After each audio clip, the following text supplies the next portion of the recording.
I got 10 fingers, and the middle ones are for you. So and go. What?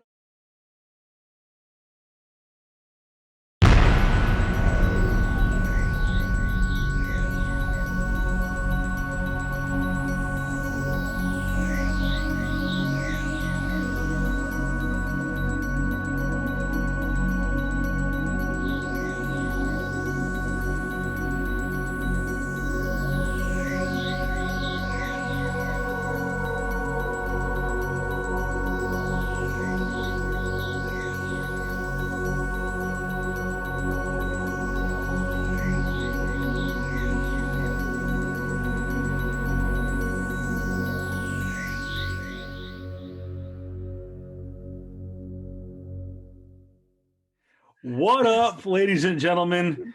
Once again, coming to you live from the undisclosed Hoth base, Rebel base. I am the one of the co-hosts of this little podcast we call PS Comics. I love you, spreading the comic nerdum all around this glorious world we call Earth. And we thank you for once again joining us on a belated Monday night this time, not because I think he's over there or there or probably that. Yeah, it's fine. You know, one of my favorite movies is Who Framed Roger Rabbit. And I swear every single time we open up this show, I think about those little bullets that Eddie Valiant had. Yeah. And he goes, which way did he go? He went that way. And then they just get all screwed. Great movie, by the way, still holds up. And people always talk about one of the greatest cinematic achievements in cinema history was Avengers Endgame and Infinity War. I call your Marvel Cinematic Universe and I raise you a Who Framed Roger Rabbit. I dare you to get Warner Brothers and Disney to get along, let alone Warner Brothers to get along with anybody right now. But we'll get to that in just a couple of seconds. I am Kevin Pell, the voice of reason at Voice of Reason 23. I am the Jedi Master for at least for the next couple of weeks. The man over there, like when somewhere. Yeah. He is J.R. Cabacungan, aka the Sith Lord, aka Darth Cabacungan at Voice of. Oh no, that's me. At also not J.R. Comics 40. What up, bro? We're back to Mr. Monday Night. I know, dude. So this time it's not because of you; it's because of me. I know. It usually is me, and cool. But we had a pretty busy weekend, so yes, understandably. So, guys, we might this might be a little bit late, or knowing Kevin, what are deadlines? But oh wow, cool. I got a Gatorade trying to keep my ass awake, dude. I've been sleeping like earlier nowadays. I think it's my age catching up to me now. Where like I sleep like around like 8 or 9 o'clock now, and I wake up at freaking 3 a.m. We're digging in. We're digging into my sleep time right now. So I know. For those, before we get into the meat and potatoes of today's podcast, which of course at its core is our Star Wars series, and let me give you kind of a halftime report here of what we're doing. This was JR's baby. This was JR's idea way back a couple of months ago. Hey, let's do a deep dive on our personal take on the Star Wars saga. What inspired it, you say? Arguably one of the best television shows on the planet right now is The Mandalorian. It's in season 2. It's available to stream on Disney Plus. I think there's 5 episodes in season 2. You have all of season 1 to watch. If you are a Star Wars fan and you haven't watched that, shame on you. Hey. I have not watched yet, sir. Okay. I'm talking about people. There are people out there who haven't even seen The Mandalorian, period. Have not seen season 1. Shame on them. JR has a reason. He's like a lot of people. Netflix has kind of trained us to the art of the binge. And so Disney Plus, and same thing with like we're noticing now with Peacock is doing the same thing, and HBO Max is they're not giving us bingeable content. They're giving us weekly episodic, much like we're used to on terrestrial television. But we'll get into to stream or not to stream here momentarily. But what we're doing is what kind of watch along style. we play the movie in the background. We kind of have it floating so we can kind of give you the tale of where we're at. So with that said, get your handy dandy controller. This is not a plug for Apple. Wish it Blu-ray, was. DVD player, VHS. If you want to go old school and watch the regular editions, I don't blame you. I just don't have them. Hmm. And we asked that you get ready, get to that main menu, get it queued up to zeros. And JR can't because he is. Are you still rocking the low bandwidth over there? Yeah, man. Like I wish I could, man. I watched that film like 2 or 3 times this week, so I kind of I have a JR decent knows. memory. JR knows what Yeah. he's doing. We are watching this week. For those of you who need to have it queued up, if you haven't already seen, in the description, it is The Empire Strikes Back, and Hmm. um, I had to come up with the clever title last week for our podcast because JR just had A New Hope Oh in yeah, I in forgot the about it. notes. Well, like I It's would all like good. I like that though. I like mine. What was it? A New Yeah, Hope to Save a yeah, Franchise. yeah, yeah, yeah. So have it queued up to the triple zeros. Get ready, get set on your mark, set 3, 2, 1, and we are going to play as Yep. soon as my screensaver. Uh, there it is, the 20th Century Fox theme. Um, Yep. I have to correct myself. This is the order of importance. I mentioned last week that A New Hope um, was like the first movie to come back with the 20th Century fanfare. When they were on the DVDs and Blu-ray, they had it. The Blu-ray was the last one to have the original trilogy to have the 20th Century Fox fanfare. When Disney bought Lucasfilm, they released the digital copies. Empire and Return had the new Lucasfilm Limited logo, did not have the 20th Century fanfare. Only A New Hope had it because that was the only one completely owned by 20th Century Fox. It wasn't until Disney bought 20th Century Fox that we've Yeah. seen Yep. Yep. now the original trilogy has been given its 20th Century Fox fanfare. And I believe also the prequels also got the Yeah. original theatrical Yep. kind of It- kickstart. That was Yeah. It did. synonymous with that movie. Yeah. You heard that you heard that 20th Century Fox fanfare and you knew what was coming next. The big beautiful blue letters, A Galaxy Far Far Away. Hmm. So we're getting the crawl. It's it's Empire Strikes Back. That's what we're watching. It's Hmm. episode 5. Episode 5. Yep. And this is where it gets interesting. And So we'll like get in. yeah. By the way, it was the first movie. Well, it was the second movie he ever made, but it was the first movie Yeah. not to feature George Lucas as the director. It was Yep. went to Irvin Kershner, who a lot of people Hmm. say was the savior of the franchise. But I guess. uh, Yeah. so we're going to start with it's going to pan down. A lot of people say, does it pan up? Does it pan down? Does it not pan? It's panning down. We see the Imperial destroyer coming right at us. It's a beautiful design. Yeah. We were talking about vehicles last week, Yeah. and the cool factor of vehicles is one thing, but I think about going back to the 1970s, 1980s, the architecture of these battleships. I mean, I wonder what went Mhm. through the art designer to create it. Like that I'm that pretty sure. Imperial Star Destroyer is so I beautiful. mean, yeah, but I'm also pretty sure he was inspired from the art at the time because I remember it was during was it 1980s. This is 1980, yeah. 1980. I think heavy metal released what 19 1979 maybe 19 like it's around it because the I know that the art direction for around that era too was one heavily inspired because of Star Wars, the first one, but also the art design and just how everything was made was also heavily influenced by like there's a certain Japanese artist at the Mhm. time where he had his style was like very like he made a lot of like mechanical women of the time, and that was translated heavily into like the art in the 80s or metal or like the metal stuff in the 80s because of his art. And so it was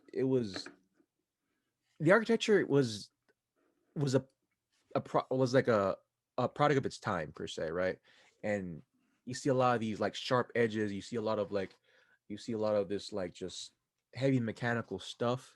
I mean, it was you if you know where to look, per se in the 80s, you know the direct inspiration from specific from specific artists, specifically with Star Wars, and especially with Empire Strikes Back. Granted, like everyone's gonna have the synonymous setting where, like, okay, the first thing you see is a freaking Star Destroyer out there, this huge galactic ship out there, like, oh, it's a Star Wars movie instantly. Like, this is the second time, technically, right? It's technically the second time in the franchise where the start of the movie comes with a big ass ship that just looming past this planet. I guess the second time it happened, and you see that. Uh, yeah, we see that progression every single time now. Like, you know what you're in for when you're watching a Star Wars movie. But before we get into the actual Star Wars movies, guys, we should get into news and notes for the week. Heck Yeah. yeah. So, you want to take over or want me to do it? Yeah, I'll get us because I know you are just ready to chomp at the bit at this one. Yeah. We'll start with the big news from this past week. It was, I believe, I think it was like last Monday or Tuesday. Yeah, last week. Warner Brothers awoken a sleeping giant in the form of the Hollywood press, actors, directors, producers, and stuff like that. Warner Brothers, arguably right now, probably for the sake of argument, the biggest studio on planet Earth. Warner Brothers has been around for over a century. They've have so many great film credits to their stockpile. Reason being why a company the size of AT&T bought them out. It was going to take a telecommunications company to buy them out. They did. They bought out. They have such a magnificent library of content. And they instantly created another streaming service, HBO Max, which I thought, from a content standpoint, is pretty damn good for the money it's worth, which is $14.99 a month. And a lot of people were like, great, another streaming service. We thought we had it at Netflix, Hulu. But when everyone says we got to get our hands in the cookie jar, Peacock made theirs, Disney Plus. Disney really was the medium that you knew it was all over, that everyone was going to want to get in on this action. And that's where it kind of ended. Well, Warner Brothers awoke the sleeping giant in the form of Hollywood last week when they announced that their entire 2021 slate. Now, of course, they had other news on this big press release or big meeting last week. But the big bullet point was this: their entire 2021 movie slate will be released in its entirety on release day on HBO Max. Now, for those of you who are thinking, well, 2021 is going to be kind of light, right? Well, technically, 2021 is going to get started on Christmas Day of this year, when Warner Brothers will release arguably their biggest movie of 2020 in the form of Wonder Woman 84 on Christmas Day on the streaming platform. No premium access needed. You just have to have $15 a month. Movies coming in 2021 that we'll see on the small screen and the big screen if it's available in your area. If your region is not COVID restricted when it comes to theaters, and there's quite a few out there that are not restricted. I can tell you one place that it's not that is restricted is the entire Golden State of California. So, no politics. Movies that are expected to come out in 2021 on HBO Max and in theaters are The Little Things, starring Denzel Washington, Tom and Jerry, starring Chloe Grace Moretz. Now we're getting to the biggins right off the bat. Godzilla versus King Kong. This is a movie, JR, that a lot of Godzilla fans, a lot of, what do they call them? Kamoji? No, what do they call them? Kaiju fans have been waiting for since probably 2016 when the new Godzilla came out. Freaking, I'm pretty sure longer than that. We haven't seen a good Kong versus Godzilla in decades. We haven't seen it. I mean, the last Kong versus Godzilla wasn't even really a King Kong versus Godzilla type movie. It was an ape monster, an ape kaiju. So it wasn't traditional Kong. The traditional Kong, yeah. We are getting to see the traditional Kong. But by the way, if you have not seen the Legends cinema, the Legend was Legendary? Yeah. Is that what it is? Yeah, Legendary. If you have not seen their monster universe, which of course started in 2016 with Godzilla, then Kong Skull Island, then Godzilla King of the Monsters, you are missing out on some. Is it are they going to win Oscars? No, No. but this is it's You're there to watch monsters fight monsters. each other. It That's is it. so good. They've done a great job at establishing the kaiju universe, the monster universe. Hmm. Excellent. Bryan Cranston was great in the first Oh movie. yeah. Yep. And again, I highly recommend it. Um, I don't want this to be too loud. I don't want to get. I don't want to As get. he's doing that, I'm gonna just name up some more movies, guys. Yeah, go ahead. Mortal Kombat, which is actually getting rebooted. It's supposed to be it's supposed to be in development right now, and it's supposed to be it's going to be releasing 2021. The Conjuring, Devil Made Me Do It. Another, I think that's the fourth movie of the franchise now. Conjuring franchise. Space Jam: New Legacy, starring LeBron freaking James. That's That getting actually pushed. surprised me. I didn't know Yeah, that was coming out this year. yeah, or next year. And that's going to be interesting to see too. Suicide Squad as well is getting pushed back to HBO. Is going to release in 2021. And it's going to be streaming on the HBO Max. Matrix 4 with Keanu Reeves, and that's interesting to me. Like that was slated to be like what, late 2021 too. So they're Yeah, really thinking full well, on. actually, wasn't Matrix 4 supposed to be this year, or was it next year? I think it was I'm pretty sure it was next year because I'm Okay, pretty sure. that was when we were supposed to get Keanu Reeves Day, which was Yeah, Matrix 4 and John Wick 4. yeah. Um, no word on John Wick. I don't know if that movie ever even went into production. Yeah. Um, the big ones, Jr. That surprised me are Godzilla versus Kong. Hmm. Um, Oddly enough, Space Jam. But then again, at the same time, I have a feeling that movie was never going to get a theatrical release, anyways. It Oh just no, it was going to. LeBron James is the biggest athlete in America. It was going to. Yeah. So Godzilla versus Kong, Suicide Squad was like, whoa, like that's a Yep. biggie. Yep. Matrix 4, yes, kind of surprised me. Mhm. But I'm not surprised by this move because people have been talking about doing this probably going on 10 years. Mhm. There when VOD, which is video on On demand, kind of demand. hit it Mhm. big on cable providers.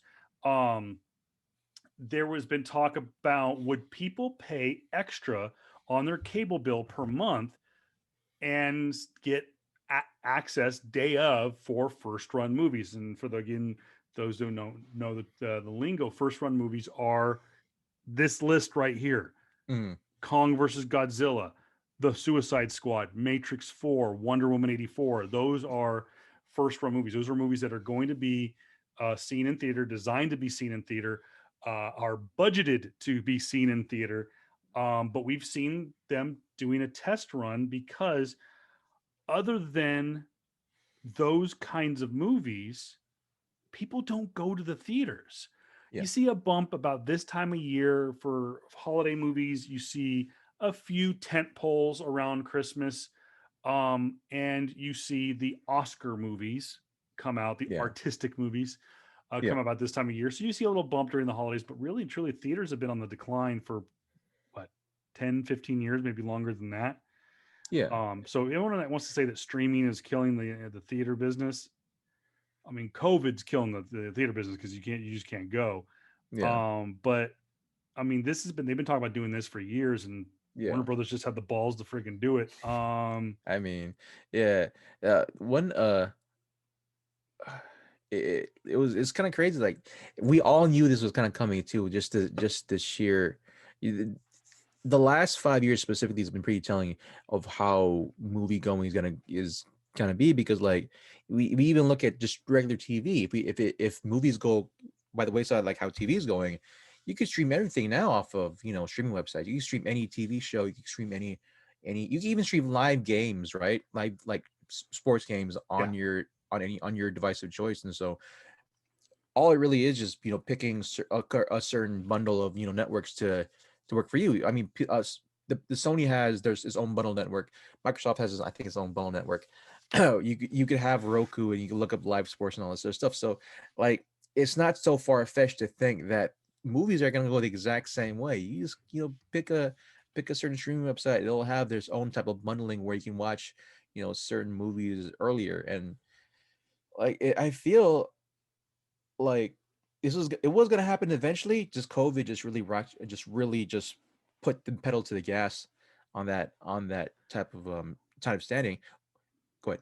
I was to say, uh, the I've been talking to some friends of mine and some other Mm-hmm. people about this, and they're like, "Oh my gosh, this is bad news." And like, I was talking to Jr. before we started recording that there was an article in the Hollywood Reporter that came out earlier today that Christopher Nolan said that this is going to like Warner Brothers is single handedly going to kill the industry that has made them the pioneers Mm-hmm. in this industry.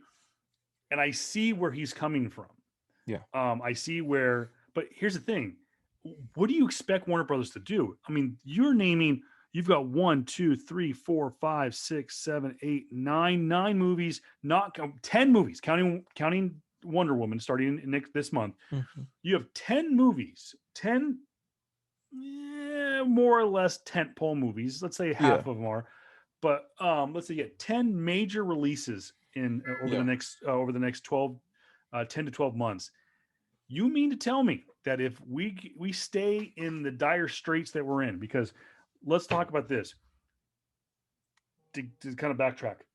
California, the extended, tightened restrictions on the state of California have been rumored for the last 14 days, Yeah. since Thanksgiving, Mm-hmm. that California was going to go into another extreme lockdown, almost to the point that there was rumors that it was going to be worse, that they were going to shut all businesses down. They were going to go full Italy, where only emergency services were going to be open. No businesses were going to be open.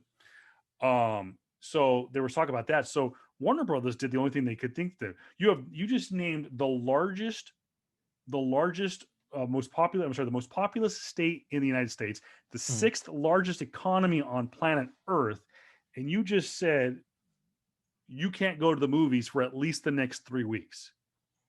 And that's a given. I mean, you're talking about state of California. I mean, the only way to get state of California out of the purple is if we lower the infection rate over the next 3 weeks.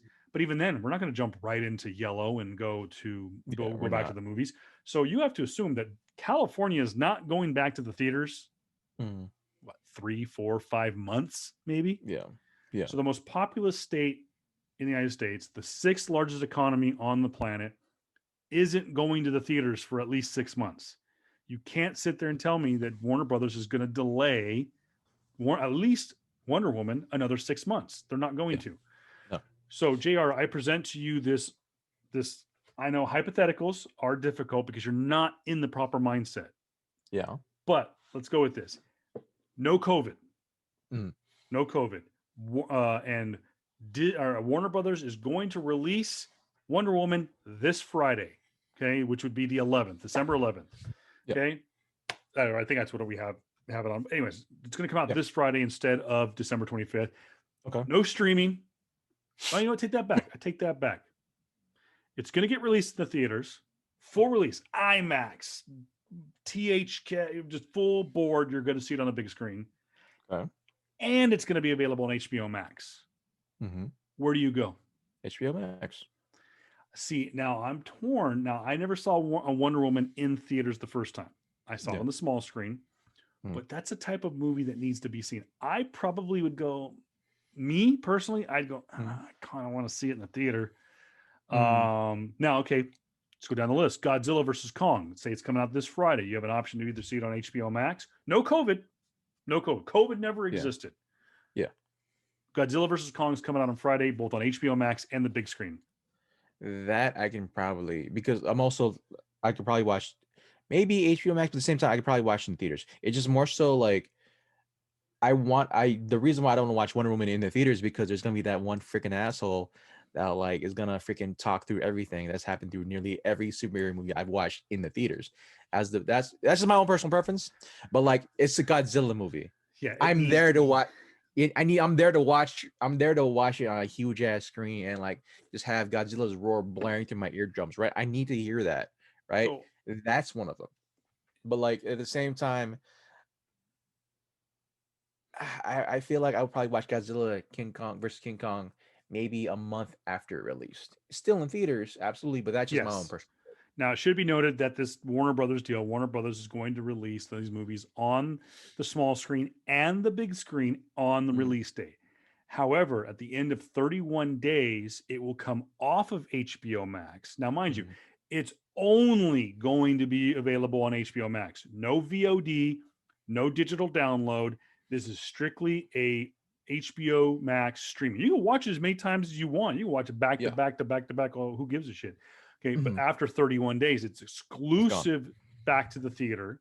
Yeah. And then I think after 3 months, it goes to its typical digital release, Yeah. HBO Max, VOD, blah, blah, Yeah. blah, blah, Yeah. blah. Now the, oh, I was going to say too, I think that was the point I was going to make, but No. people are waiting for Disney to jump on Yeah. this. I just don't No. see them doing it. Yeah, it's not only that, but like I also think like I look at it from like an economic way in the sense of like business for Warner Bros. I see these things like Tom and Jerry, Godzilla, The Conjuring, Space Jam, like Suicide Squad. Uh, there's also I'm gonna include Dune in this too. Dune, Wonder Woman, Suicide Squad. Already those three by themselves from the production value standard looks like that cost them like $1.5 billion, maybe 1 point something, like close to like $1 billion at least, just production Yeah. wise, right?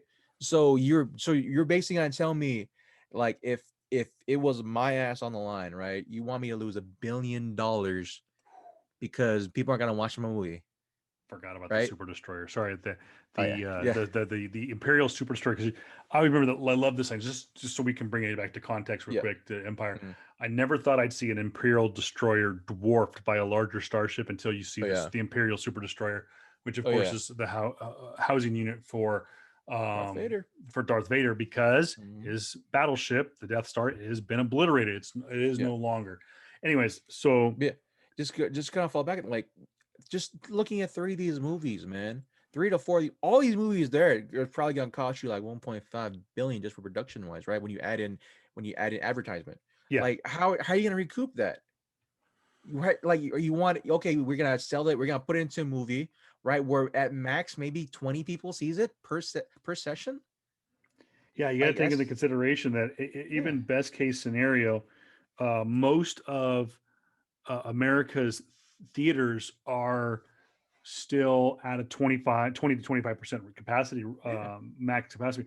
Now, it should be noted too that these are just what's going to happen here in the States.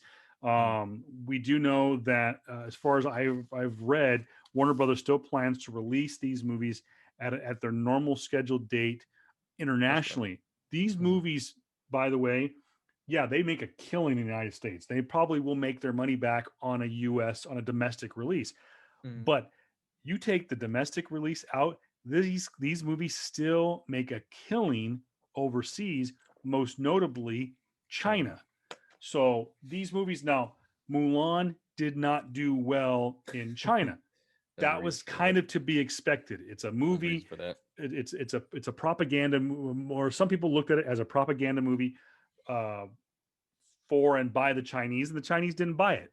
Oh, So okay, that we can it, hold it, that it, topic discussion when you it, when you it just have yeah, when you have your director, your writers, and your production managers, right, are all white people telling stories of Chinese people, you're gonna have a problem.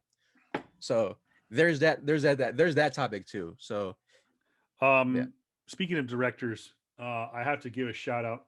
I'm not going to say anything, Mhm. but a very Robert Rodriguez style episode of this past week's Mandalorian.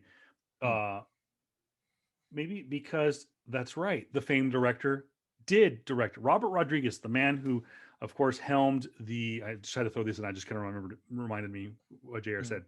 Robert Rodriguez, of course, known for doing the El Mariachi trilogy, Once Upon a Time in Mexico, El Mariachi, Mm-hmm. Desperado, Desperado, Spy Kids, Sin City, Sin Sin City.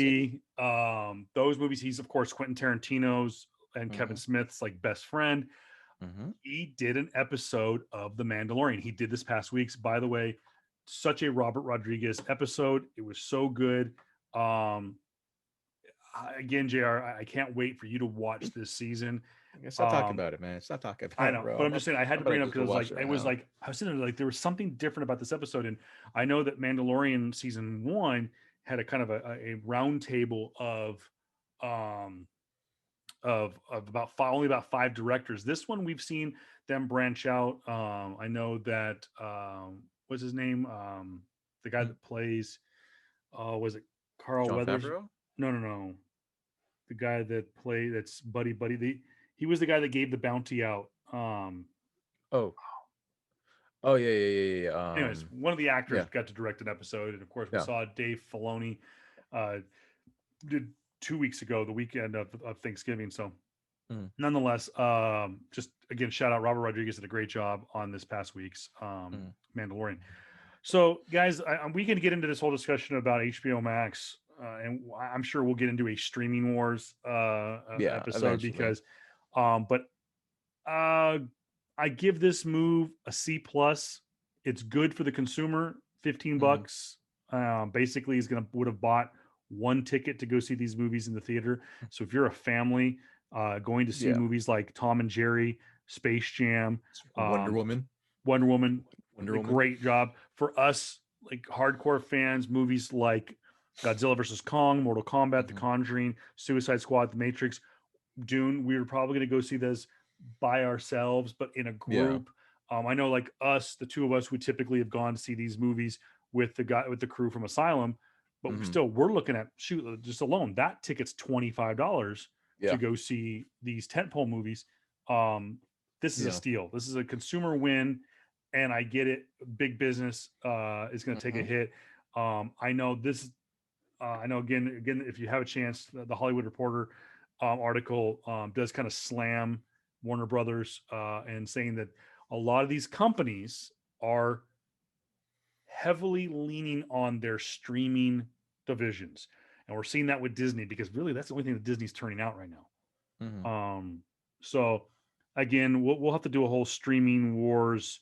Yeah, we'll do that eventually. It's Yeah, just more so. as more It, content comes out, and as we get closer to yeah, these big releases. So yeah. I mean, like, it's just weird to be like people want to pick and choose whether or not to believe in the pandemic or not, especially when it comes to money. But I understand, whatever. well, you But mentioned a movie. You mentioned a movie yeah, that we didn't Dune, talk too much. Dune features a Dune. guy from the Star Wars Yeah, universe. His name is Oscar Isaac. yeah. Dude, looks like you got yourself a little movie coming out based on another franchise. Possibly, man. He's attached. Like, I'm hoping it is the freaking truth, man. Because Sir Isaac, right? He's attached to Sony Pictures film Metal Gear Solid to play Solid freaking Snake, man. I'm happy about that. Have you seen this? Have you seen the picture of him I possibly have being not. a? No, I did. I'm sorry, I did see it. I saw it on. I think I Yeah, on Nerdist posted it, yeah, yeah, and I didn't. I yeah, didn't know what I was looking at until you mentioned it. yeah. It was so basically. For those who don't know, like, really early into Dune's when they first showed the production still shots of Dune, right, the character mock-ups and everything, Yeah, you yeah. see this particular shot with Oscar Isaac and Timothy Chalamet as they're going into the sand pit, right, but they're in armor, and the second that he looks left, Oscar Isaac, right, he looks, his beard, his gear, he looks so much like Solidus Snake, which was in the Metal Gear Solid 2, I think, yeah, number 2, and people are like, oh snap, he looks so much like freaking Snake, and yeah, he Oscar Isaac, when he was playing in a recent movie, said that one of the questions he asked for is like, he was asked, like, if you had possibility to play, from a video game franchise, he goes, I want to play Solid Snake.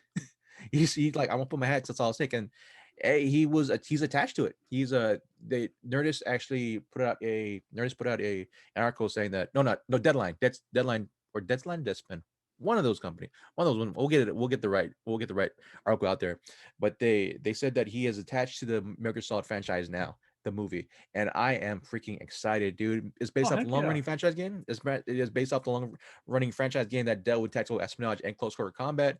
Uh, Metal Gear Solid as a video game franchise, it's like the first half is you got 50% of it is based on reality, like, close quarter CQC, gun takedowns, using particular guns and attachments, stealth and espionage. The other half is very Japanese orientated, if that makes sense. Like, there's a lot of Japanese, like, uh fantasy in it.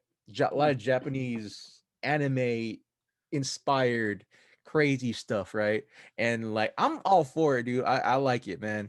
And I'm hoping Hideo Kojima, who is the creator of the whole franchise, I know he's attached to the film, but we have not. I don't know what that hasn't been said. Like how, like a producer or something like that. yeah, if he's a producer or if he's like writing the story or if he's being some type of some type of what's the word I'm looking for some type of resource, I guess. Yeah, for lack of a better term.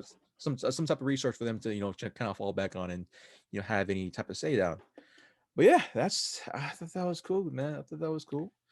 Another By the way, we're at this part, oh and wasn't this one of your favorite parts with the I guess it's not necessarily an A-wing. I think it's just I think it was like a yeah, Hoth speeder or something like that. yeah. I think it was the speeder. For those who don't know who aren't watching on video, we're at the Hoth assault scene. Yeah, right. Where you have it was a snow speeder. That's what it's called. Yeah, snow speeder. Yeah, where it's you have these huge freaking AT-ATs and you have these huge AT-ATs and what's the other one? The ATST.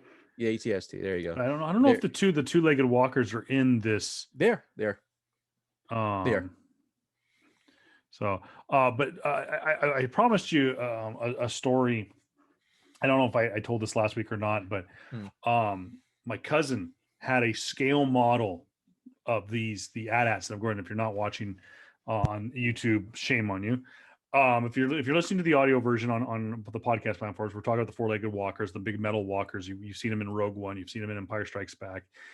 You've seen them in the movie, the video game Battlegrounds 2 for PlayStation 4. But my cousin had a full-scale model of these, and of course, it's that old classic 1970s, 1980s action figure plastic, and it was gorgeous. It was probably about, I don't know, about 2 or 3 feet tall. I mean, it was a big thing.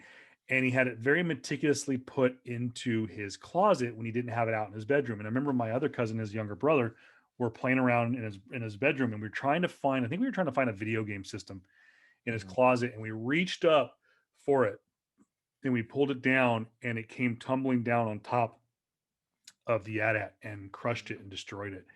And this was in the mid 80s, so like I'm probably mid to late 80s, because he had it for a while. So we're talking like 86, 87, in that range.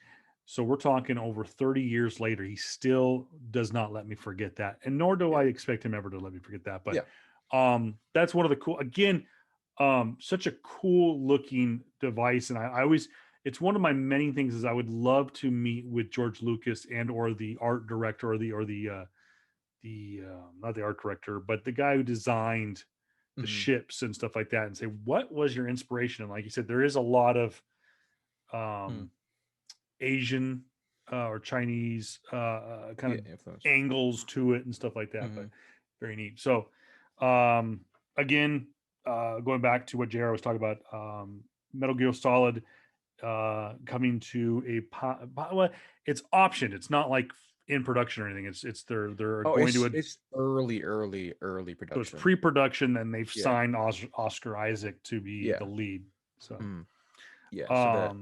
yeah, and I've heard nothing but good things about the video game, like a good story video game. Yeah. So yeah, it's I'm just excited for it. I'm just super excited for that, to see where they can go with that. But yeah, speaking of good writers, and I use the term loosely. How dare you? Okay, come on. He's how dare you? No, he's hit or miss. He's definitely more miss now than hit, but okay. Yes, but when he's on, he could be one of the most prolific creators, one of the most prolific comic book writers in this generation. I'm not putting him on the level of Stan Lee and some of the greats that came before him, but Brian Michael Bendis and David F. Walker, both are excellent writers, both working for DC, created a character called Naomi from DC Comics, and it is set to appear on the CW, the home of the DC television universe. JR, I've vaguely ever heard about Naomi. You're probably more up on the I hate to use it. I hate to call it a fringe character, but it's not It's your mainstay. But it's not. It, um. but this is Bendis's wheelhouse. Bendis likes to create these kind of characters. I mean, I there's a whole bunch of other politics that go into too. Like the only main reason why Bendis wanted to go to DC is just basically make characters, right? Yeah, because He he wasn't able to do it anymore at Marvel. not anymore because he has a horrible tendency to like make characters and not do anything with them. That's Yeah, there's that. yeah, I'll There's give you that. Jessica Jones kind of. I well, mean, okay. This falls into this point as well. He has made ever since he came into DC, right? He has had his own semi-universe created into it, yeah, right? He was given Superman to write Superman, basically all of Superman's family in the whole arc, right? Well, he creates Naomi, right? It's part of his Bendis universe or Bendis storyline where he has like four or five other characters in his universe, and yeah. Naomi's one of them. And it's very much akin. It feels like he's interjecting himself into the story because Naomi is actually is an African American character who's adopted by white parents, just like Bendis is. He actually has two adopted daughters who are African American. And granted, he has said multiple times that he wants to make stories for his daughters. Yes, I get that, understandable. But when you put yourself in the actual freaking comic book by being an old white dude from Oregon in the book, I'm like, come on, man. But yeah, anyway, regardless of that, Naomi is about a story of a girl. I don't know how much I want to spoil from this. Oh, go ahead. Well, Go ahead. Spoiler alert! Spoiler alert! Spoiler alert! Go right ahead. yeah, okay. So basically, Naomi is this story of this girl who she was adopted through different means because she was actually from a different universe, right? She was from a prior universe, and in that universe, it was very similar to our world. They sparsely had superpowered heroes or superpowered people, and when they did, they had like 24 or something like that, right? Like 12 of them. They had the horrible war. 12 of them went elsewhere. They all couldn't have kids except for this one, except for Naomi's actual mother. And then she gave birth to Naomi, and then I guess the world about to be destroyed, and they were zapped into the DC universe where she was then adopted, or was then where there she was then taking on the care of the people who adopted her, right? Who was Yeah, from her original universe. And yeah, she was just basically trying to find what her powers are and like the origins of why superheroes come to her part of the world or per part of town. And so it was just this whole thing, and that was basically it. It's a decent. I read like maybe one or two, right? One or two. Actually read it, and then I kind of like just glossed through everything else. Kind of got the gist of it.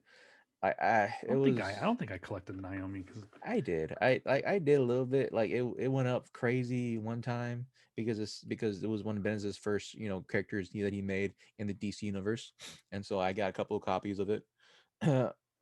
I mean, hey, cool, whatever. I do know that director Ava DuVernay. I'm no, but just did butchered not. the hell of her name. She actually is going to be heading it out. I think she's going to be showrunner / director for the whole thing. So she did Selma, Wrinkled Time, When They See Us. So yeah, it's going to be heavily inspired. It's going to be heavily inspired by African American influence, which is good, right? So it's even though David F. Walker has had a lot more input into writing the character, it'll be told from I guess a very nuanced perspective from Ava. So cool, great, awesome. I'll go to that. Can we move on? That's as much Yeah. as I'll say about Bendis's work. Um. Yeah, I was looking to see if maybe I collected. I don't think I collected any of the Naomi books. Mm, Um. Real quick, as we're recording this on Monday, I just looked down at my phone for a moment and saw some unfortunate news that would probably fall under our geekdom. Um, the legendary, mm, I guess, pioneer of the space age, Mr. Chuck Yeager, passed away today at the age of 97. Of course, he mm, becomes, back in 1947, became the first American, as a matter of fact, the first man, period, to fly faster than the speed of sound, October 14th, 1947. Of course, he single handedly launched the space age, which led to Great Things, which of course ended with the well, it didn't end, but it kind of culminated with the landing of the landing man on the moon back in Mm-hmm. 1969. So um, we could get into a whole story about Mr. Yeager, but Godspeed. Mm-hmm. I mean, I think that means more to him than anything today. But 97 years old, dude lived a good life. And man, could you imagine? What did you do at 24? Did you break the speed of sound? Because Chuck did. Damn. Could you imagine going 700 miles an hour at 24? Not really, no. Not really. Of course, he also No. inspired the movie The Right Stuff. Of course, I believe it's that and another documentary streaming on Disney Plus. So we'll Mm-hmm. move right along so that JR does not have to think about Brian Michael Bendis any longer than he has to. And let's get to some good news because though it is not official, it's unofficially official, if that makes any Mm-hmm. sense. We'll go to another streaming service. Disney Plus has gone into pre-production, or actually has gone into full-fledged production of Hawkeye, one of the many TV shows that originally announced in Hall H back in July of 2019. Hawkeye will feature Jeremy Renner as he trains his new apprentice, Kate Bishop. And it has been long rumored that um, Haley Steinfeld, I mean, Mm-hmm. almost from the moment they announced the movie or the show, that Haley's name was attached to playing Kate Bishop, that she was met with Disney executives and Marvel executives to play a Marvel character. And if you really look at Kate Bishop as a whole, Haley Steinfeld kind of looks the role for Kate Bishop. But of course, it was again officially, unofficially figured out when we saw Jeremy Renner post a picture on Instagram of his chair on set in a Yep. subway. And then the next thing we know, Eagle Eye fans post a Mm-hmm. video of Jeremy Renner and Haley Steinfeld running through a subway on Yeah. a presumed film set. Mm-hmm. But what do you think? I mean, Kate Bishop has become a more prominent character in the last 5 or 6 years. Had Yeah, her about own yeah. run, Mm-hmm. her own Hawkeye storyline or a book, which a lot of people are saying is going to be the inspiration for The the series. for this series. That Hawkeye book. Let's see, who was the writer on that one? I'll pull it up, but It's been a minute, yeah, but I think it's still. I think the last issue of it was like 2 years ago, or maybe a year ago now. yeah, So, it's had it had a sure Kelly Thompson was the writer mm, on that one, and I believe received a lot of acclaim for that one, mm, and some really great um, some great artwork. Speaking of the aforementioned writer, whose name we shall not mention, uh, Kate Bishop had some run-ins with Jessica Jones and Jessica Drew, or Spider Woman, in mm. her last series. So maybe could we see the crossover? Who knows? Possibly, possibly not. But Possibly. oh, well, just the casting for Haley Steinfeld. One, I'm a huge fan of Haley Steinfeld. I Oh always loved her. yeah. I loved her when she was in True Grit, dude. She was freaking Oh, amazing, True Grit, great in dude. True Grit.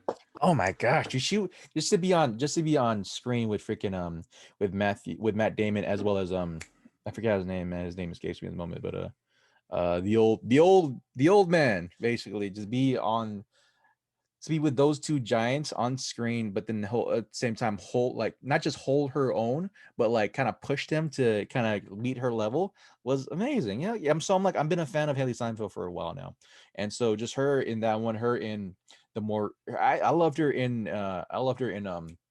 Bumblebee. The Yeah, I haven't uh, seen it yet, but she looked like she was good in that.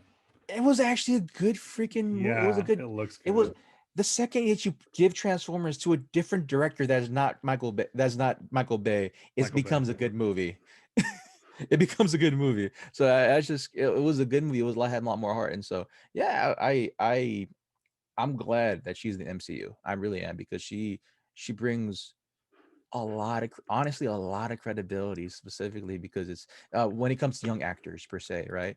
because like we have a lot of, because we've seen, Marvel cast a lot of young actors before, kind of not really well known per se, but you have Haley Steinfeld, who I think she won an Oscar, He dude. won an Oscar for True Grit. She won an Oscar. So I'm like, you have an established star, right? Who is what, 21, 22, could possibly be in your films, in your franchises for the next possible decade to help helm all that stuff. Heck yeah, dude. Heck And that yeah. is the plan too. JR nailed it right on the head, that the Mm, plan is for Haley to be at the forefront of a new team. Now, of course, in the comic books, she had originally, I think she made her debut as a member of the Young Avengers. I know that in the current run, um, at least her last major appearance in book form was she was a part of the West Coast Avengers, yeah. which was led by Clint Barton, aka Hawkeye, and also featured one of my favorite characters, Gwenpool, but we won't get into that. But it was kind of a hodgepodge of bit characters in West Coast Avengers. the West Coast Avengers had a short run, but Yep. it was a fun little Mm, comic book. But yeah, no, I fully expect, as typically happens with Marvel movies, it usually gets a comic book treatment. Now we of course just recently mm, seen Marvel release U.S. Agent, in his own self-titled book. Of course, we know that U.S. Agent is going oh, to be a book? the No, it's not a one book. of the villains in Falcon and the Winter Soldier. Hmm. We also know that Eternals will be getting a new launch. Of course, Eternals is a movie that will Hmm. see its release in 2021 on the big screen, and I'm sure there's going to be all kinds of stuff. So I would not be surprised if we don't see a Yeah. new solo run Oh, yeah. for Hawkeye It's bound to happen. Kate Bishop yet. It's bound to happen. So that's cool. I saw some of that stuff, man. It was, I was genuinely surprised, not genuinely surprised, but more so like, yeah, like, all right, cool. Yeah, I could definitely see. I honestly thought, I honestly thought Haley could have been a more well-known character per se. Maybe you could have put her as possibly as Tony's daughter. If she was Tony's daughter, I'll be okay with it. Definitely okay. I still But think like, that they're leaning on what's her name? what's her name being, Yeah, because they said she, that Robert Downey Jr. has come out there. There's plenty of chemistry between him and the actress that played. Oh my gosh, I can think of his daughter's name in the movie. oh yeah, Um, yeah, yeah. But yeah, Morgan. Morgan, yeah, yeah, All I can think of is his eccentric uncle. But yeah. nonetheless, yeah, there was some chemistry there. I know that it was a deleted scene, but Mm, there's talk that Morgan Stark could make the move to a quote main roster Avengers and be on the Young Avengers. That's yet to be seen. We do know that there is pre-production for Riri Williams. We do know mm-hmm. that they are, of course, in production for Miss Marvel. So a young Avengers type team is Coming, it's coming. And of course, it's coming. they have said that they are banking on Tom Holland Mm, being around for beyond, I think, this exact deal. Because they right now the Disney Sony deal only has one more Spider-Man solo flick and two spin-off appearances, but we do know that um, Tom Holland also is probably going to exist in the Venom verse, the mm-hmm. Sony Spider Verse. But we'll see. All Spider-Man 3 is going to be crazy, so we'll see what Tom Holland and Yeah. Spider-Man does. Um, moving along, it's more streaming stuff. Netflix has officially canceled after its fourth season, Sabrina: The Chilling Adventures of Sabrina. Mm-hmm. Um, I tried. I tried desperately to get into that show. I literally made Mm, it one episode.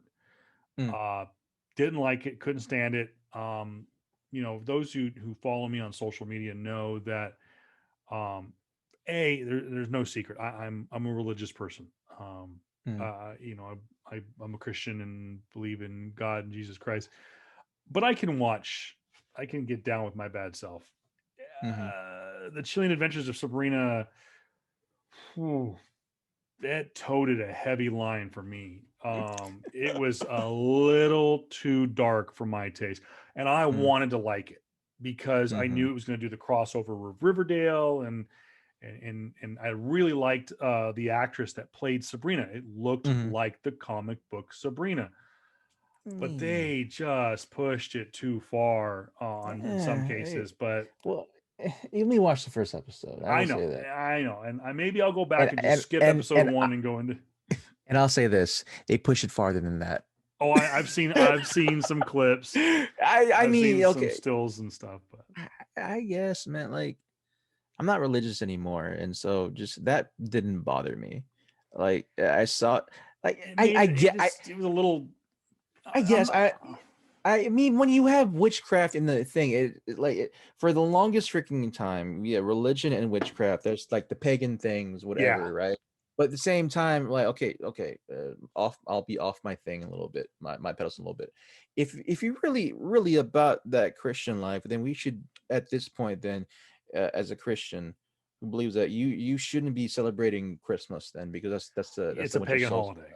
It's a pagan holiday, as well as Halloween, as well as Easter at that point too, because Easter specifically before wasn't the birth of Christ. It was actually way before, or the resurrection of Christ. It was way before that anyway. But that is neither here or No, there. it just it wasn't even the religious, because I can sit there and I can Yeah, watch I yeah, can watch devil stuff and just okay. yeah, I mean, you look at Harry Potter. I remember when my sister was a young kid. No, I'll go. My sister, when she was young, got into Harry Potter and the books.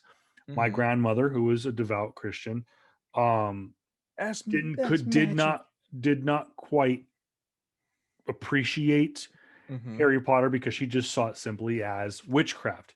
Mm-hmm. But what she didn't see was, okay, my sister, who grew up in a Christian home and stuff like that, read the books, and it got her reading. It stimulated the mind. Mm-hmm. It didn't make her second guess her faith. It didn't make her Mm-hmm. get into witchcraft and start wearing pentagrams around her neck or anything, but Yeah. it got her to read. Mm-hmm. They were interesting stories. Um, Sabrina, again, maybe I'll give it a second chance, but there were just, when you're basically parts of that delving Yeah. into Yeah. the book of There was. Satan, and Yeah. just There it was a just lot got of heavy a, stuff in it. it Yeah. was heavy, and I get it, it's fiction, it's just silly Yeah. nonsense, whatever, Yeah. but it was just like, and plus I have to think about it, is like, I can watch a dark movie, and Yeah. if my kids come around and I'm not quick on the draw, Mm-hmm. it's not, I need to Yeah. be. So Yeah. there's a lot of elements to it. Yeah. I'm not judging those. Again, it's one of those shows, like, Yeah. I'm not happy that it's canceled, Mm-hmm. because I want shows like this to succeed. Mm-hmm. But And it not sounds for like, you. I get it. yeah, it's just not for me. Yeah. I did hear, though, that the creators for Sabrina are not giving up hope. There's talk that, much like the Marvel shows, like the Mm-hmm. Defenders and stuff like that, Netflix is canceling it, but that doesn't mean that it's over. And I Mm-hmm. think that they can release the rights almost immediately, like another studio can pay them out or something like that. Yeah. Yeah. But there is talk that it is already being shopped to HBO Max and other streaming platforms. So Yeah. we'll see where it Which is, lands. I mean, like, that's just how COVID is gonna be. Like, that's what happened with the more recent one too. Actually, is going to the next point, Warrior, right? There you Which go. I surprised the hell. Like, I didn't know for the longest time there was a show called Warrior with Asian Americans that's based off Bruce Lee's freaking writings, right? Where he wanted to do the original thing. We're like, oh, let's do a thing about in San Francisco where it's all about Chinatown, and just young up and coming guy comes into it trying to find his way through. He's Asian American, and where he when Bruce Lee's gonna pay him. He's in his second freaking season, and I didn't know about this, man. And I watched it. I binge watched it for a little bit. And I'm like, oh, what the hell? And just to find out that it's being canceled because of COVID. And a lot of these shows were being canceled from your streaming website. From some of my favorite shows too are being canceled because of COVID, and that's horrendous too. So Warrior is a show based off Bruce's writing that has been canceled, guys. That was on what's the streaming website? I think it's I watched it off Amazon. And so if you guys have Amazon Prime, there's like a 7-day thing where you look up a 7-day free subscription where you can look up this TV show. And yeah, that's gone too. And it's all because of COVID. It's all because production value and all that stuff. But yeah, that sucked. That was the other place that I've heard that Sabrina could land is on Amazon Prime. Yeah. So or Which Prime Video. it's yeah, it's a possibility for them. So with that said, the news and notes are just about finished. One more quick news. I did because JR brought this up a couple of weeks ago, talking about a copy of the Detective Comics number 1027, of course, first appearance of Batman, sold for a record amount of like $3 million or something like that. Another record breaking sale is going to take place here in the very near future. A Perfect 10 first edition number four Charizard is currently up for auction. And of course, this article comes by way of San Diego's ABC 10. But this rare, which is considered to be the rarest Pokemon card, first edition, 1999, number 4 print. Charizard, so I think it's a foil card. Is considered to be the rarest Pokemon card out there. Is fetching a possible $250,000 at auction. It is being compared to Mickey Mantle's rookie card, which also fetched $250,000 at auction. It was just not too long ago that YouTuber Logan Paul purchased a similar kind of rating. I guess the CGC version for cards, bought a similar conditioned Pokemon number 4 first appearance Charizard card for $150,000. So it's not too far off to see this card go for $250,000. But I thought that was kind of interesting. And Jerry, you know, I talked about this off the air that Pokemon cards are on the rise. A lot of streamers, Twitch gamers, and YouTubers are doing unboxings of the current Pokemon cards. So they're on the rise, man. If you guys people like me, man, we used to collecting cards back in the day, 1990, 2000s, man. Like I gotta try to go in my closet and see if I have any good ones out. And so I always tell this to everybody, like, if you're collecting something now, like, comics, freaking Pogs, even to I cards, still have my Pogs. They're like right over here. Same.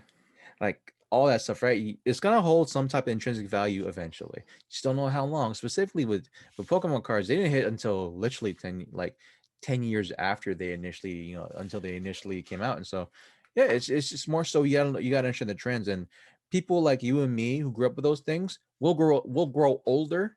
And the same people who like those things are gonna still want to go back and find them. So it tends to work out that way. So, but yeah, it just, you always find value in the things that you collect.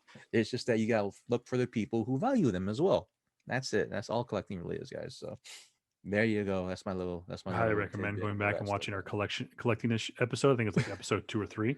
Yeah. So look at that, guys. But yeah, just finally out of the news and notes, guys. It's been a minute, but then finally on to the movie, which by far it's probably my favorite movie out of the whole thing. Now, sorry, I'm just kind of playing a little organization over here for our later on the show. As a kid, I understood the significance. And by the way, right now we are at the part where Yoda is training. Yoda's training Luke, and of course, right now also we're seeing that the Millennium Falcon is inside what they believe to be is an asteroid. We find out later it's the belly of a beast. But let's give you real quick, and then we'll get into what our initial opinions are of this movie. Of course, we're watching Star Wars Episode 5, The Empire Strikes Back. Released May 21st, 1980. George Lucas loved those May releases. Of course, it kicks off the summer blockbuster season. Stars Mark Hamill, Harrison Ford, Carrie Fisher, Peter Mayhew, and Billy D. Williams. It's directed by Irvin Kershner. Of course, we mentioned Lucas directed episodes 1, 2, 3, and 4. Yep. Irvin Kershner directed Empire Strikes Back, and I cannot remember who, for the life of me, directed Return of the Jedi, but we will get to that next week. Yep. But Irvin Kershner, a lot of people say was probably robbed, should have won an Oscar for his movie. Empire, culturally, is one of the greatest movies of all time. Has one of the greatest lines of all time. Oh, absolutely. And whatnot. But take a look at some of the other notes about this. Of course, it was re-released in, I believe it was re-released in 1997, later in the year. Yeah. Getting the special edition treatment. Has a runtime of 2 hours and 4 minutes, rated PG. It's funny that it has listed here. You have May 21st, 1980. IMDb has June 20th, 1980. But I think you're right. I think it was a May release. June 20th. I don't know. Arguably one of the highest rated films in the franchise. In the franchise. It did manage to win one Academy Award for Best Sound. It was nominated for Best Art Direction, and it also was nominated for Best Music Original Score by John Williams. It did manage to. Oh, it also was nominated for a Golden Globe in the same category in 1981. But I can't believe that John Williams didn't win that. I mean, it was still. It's sci-fi. Like, who's gonna? It's 1980 sci-fi. Who's like, this is during the time of Godfather and all that stuff. So who's gonna freaking care about that right now? So understandably, so era, whatever. Let's see. George Lucas did the initial storyline while helming a bunch of other productional work, and of course, like I said, most of the actually all the directorial work was done by Irvin Kershner. We began this movie. Of course, we talked about earlier was that it started off with the battle, the Imperial destroyer launching some satellite pods down to where they have figured out the rebel base is on the ice planet of Hoth. Yep. And we see Luke's intro very shortly thereafter being captured by the abominable snowman. Yeah. Basically say that, yeah. By the way, if you've never watched the Family Guy adaptations of the Star Wars movies, you should. And the Cookie Monster plays the abominable snowman. It's like, it's so good. It's funny. We're at the I was reading some of the notes, preparing for today, and we're at the train montage, which also is a funny scene in the Family Guy version, where it's kind of like a homage to Rocky IV, I think it is. But little trivia I got, that George Lucas, again, not directing the movie, but George Lucas, who was friends with Frank Oz, of course, Frank Oz, legendary puppeteer and voice actor, voiced Yoda, also did the puppet for Yoda. He was both the puppeteer and the voice actor. Was so impressed. George Lucas was so impressed by Frank Oz's performance. He spent millions of dollars trying to get Frank Oz nominated for a Best Supporting Actor award. Of course, he was not nominated because Frank Oz was not considered to be an actor, not seen on screen. And this goes back to the argument that we had earlier this summer with Pedro Pascal not being nominated for an Emmy for The Mandalorian, and because the reason being was he's not seen. You never see his face. You see it one time. Spoiler alert. But he was so good. Now I think about it. You're doing the puppeteering, and he had a little microphone, like a little Madonna mic, below stage. And they did some overdubs later, but Frank Oz was to interact with Mark Hamill, was puppeteering. He had his hand up Yoda's butt and was doing try. What I don't know what the name of the line is. There's no try. There is no try. There's only do. Yeah. Only do. Do or do not. Try. That's impressive. I mean, that's acting to me. You're being able, but you're acting, you're emoting through a puppet, but you're still having to say your Yeah. lines. That's a fair argument by George Lucas to put Frank Oz Mm. up for best supporting actor. Yeah. What was I, your? Because you said you saw these movies not at the ripe age yeah. that I would have. I mean, I wasn't even born yet when this one came out, but Mm. I just remember seeing Empire as of like a 4 or 5 year old. Mm. What was your initial reaction? First when I saw it, I was like, well, I didn't appreciate it. Like, I didn't appreciate the scene that I do now, right? Because the stage of my life when I did rewatch it, right? I think it was I forgot which age I'm in, but like I'm at my first job. I bought the whole trilogy set, right? At my first job, I rewatched it. I'm like, all right, cool. So this is where Luke gets his powers. That's all my mindset was. Well, like, all right, cool. Where you get your powers, so you stop, so you stop being a little whiny little bitch, and then start doing something.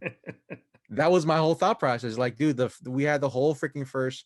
We had the whole first freaking film where you're just whining about just wanting to want to be stronger than you are and do all this stuff. And the second one, you're still that, but now you know how to wield a lightsaber, sort of, right? And so that was my whole thought process. Like, all right, cool. So fine, like let's get to the action type of thing, right? To me, there was action there, but it felt kind of like, it was kind of like at the time, like a kind of like a slow grind.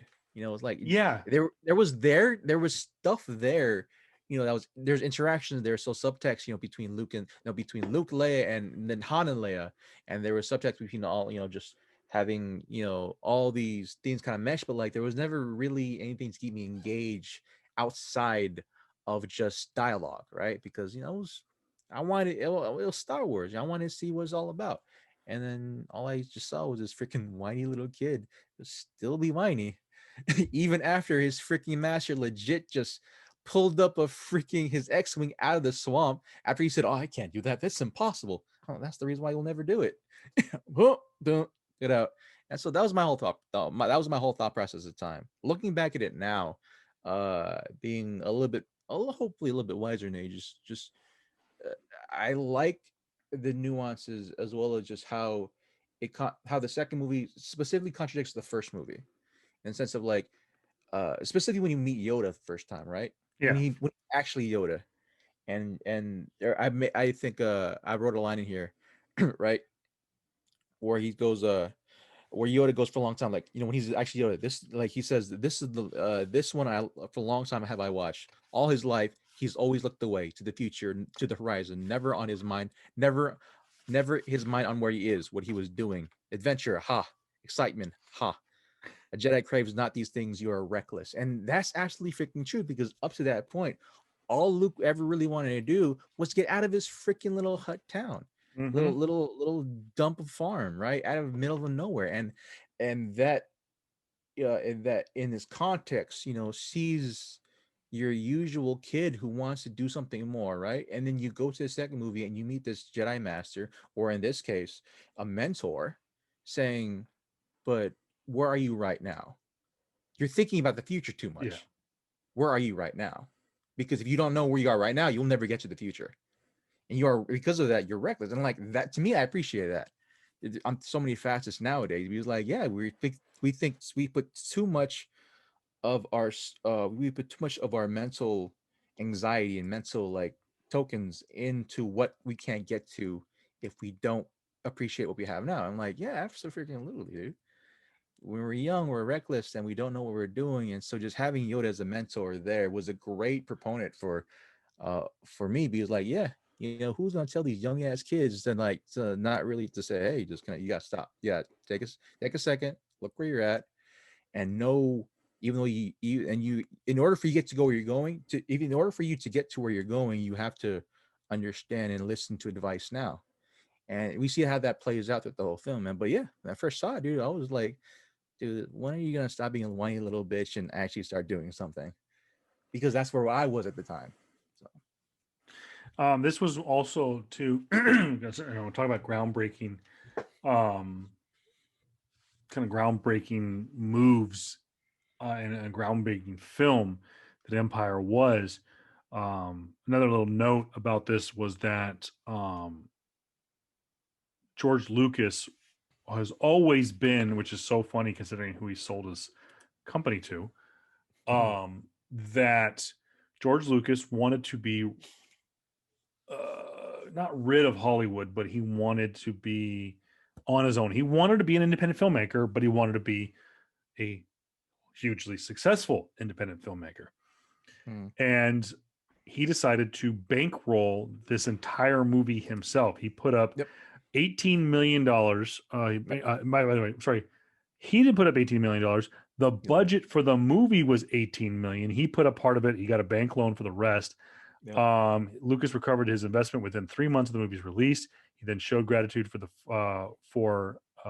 showed his gratitude far beyond the Hollywood norm by sharing the profits with his employees. Nearly $5 million in bonuses were paid out to staff, production staff, and cast. It also should be noted, and we mentioned this last week, that one of the reasons why George Lucas did not come back as the director of this movie is because, we mentioned this in the last episode about A New Hope, was that one of the most unique parts of the Star Wars franchise is it's of course these 9 movies, the prequel trilogy, the original trilogy, and the sequel trilogy, break a massive Hollywood norm, and that is putting the credits before the movie starts. That has been a tradition that dates back to the beginning of cinema. Now it says here, a little note that I have is to preserve the dramatic opening of Star Wars movies. George Lucas insisted on moving all the credits to the end of the movie. However, although the Writers Guild and Directors Guild had allowed him to do it in Episode 4 because they did not have faith in the movie, they said absolutely not to Empire Strikes Back. And so George Lucas said, and I'm gonna paraphrase and use my first F-bomb, fuck you to the Writers Guild and the Directors Guild and the Movie Association of America, and said, I'm still gonna do it my way. And of course, two storylines go here. That he turned in his card. He relinquished his membership to the Motion Picture Association of America, the Writers Guild, and Directors Guild. The other story is that he was kicked out of the guild, and Lucas was allowed to not have the credits at the beginning of the movie. But they actually fined between Lucas and Kirshner, and Lucas paid 100% of the fines. They were fined $250,000, $250,000 in fines from the Motion Picture Association of America, the Writers Guild, and the Directors Guild. Sued him and fined him for not doing things that way. Could you imagine Star Wars, any of the 9 saga films, having credits at the beginning of the movie? I don't think Solo or Rogue One do either. No. It would take away from the movie, having like the Star Wars theme play starring Harrison Ford, Carrie Fisher. It would take you out of the movie. It would add too much fluff per se, right? Yeah. Because just for the longest time, when you think of Star Wars film 2 and how it just sets up, you're exactly right into the story.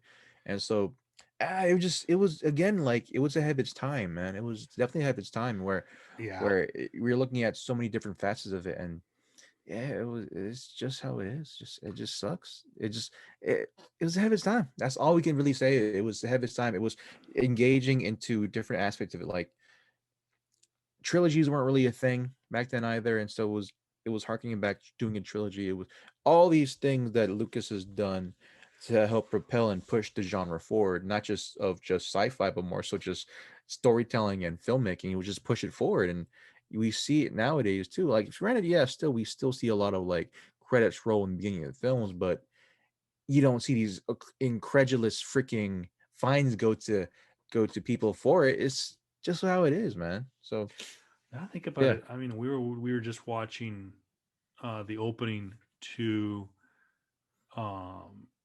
Black Panther last week.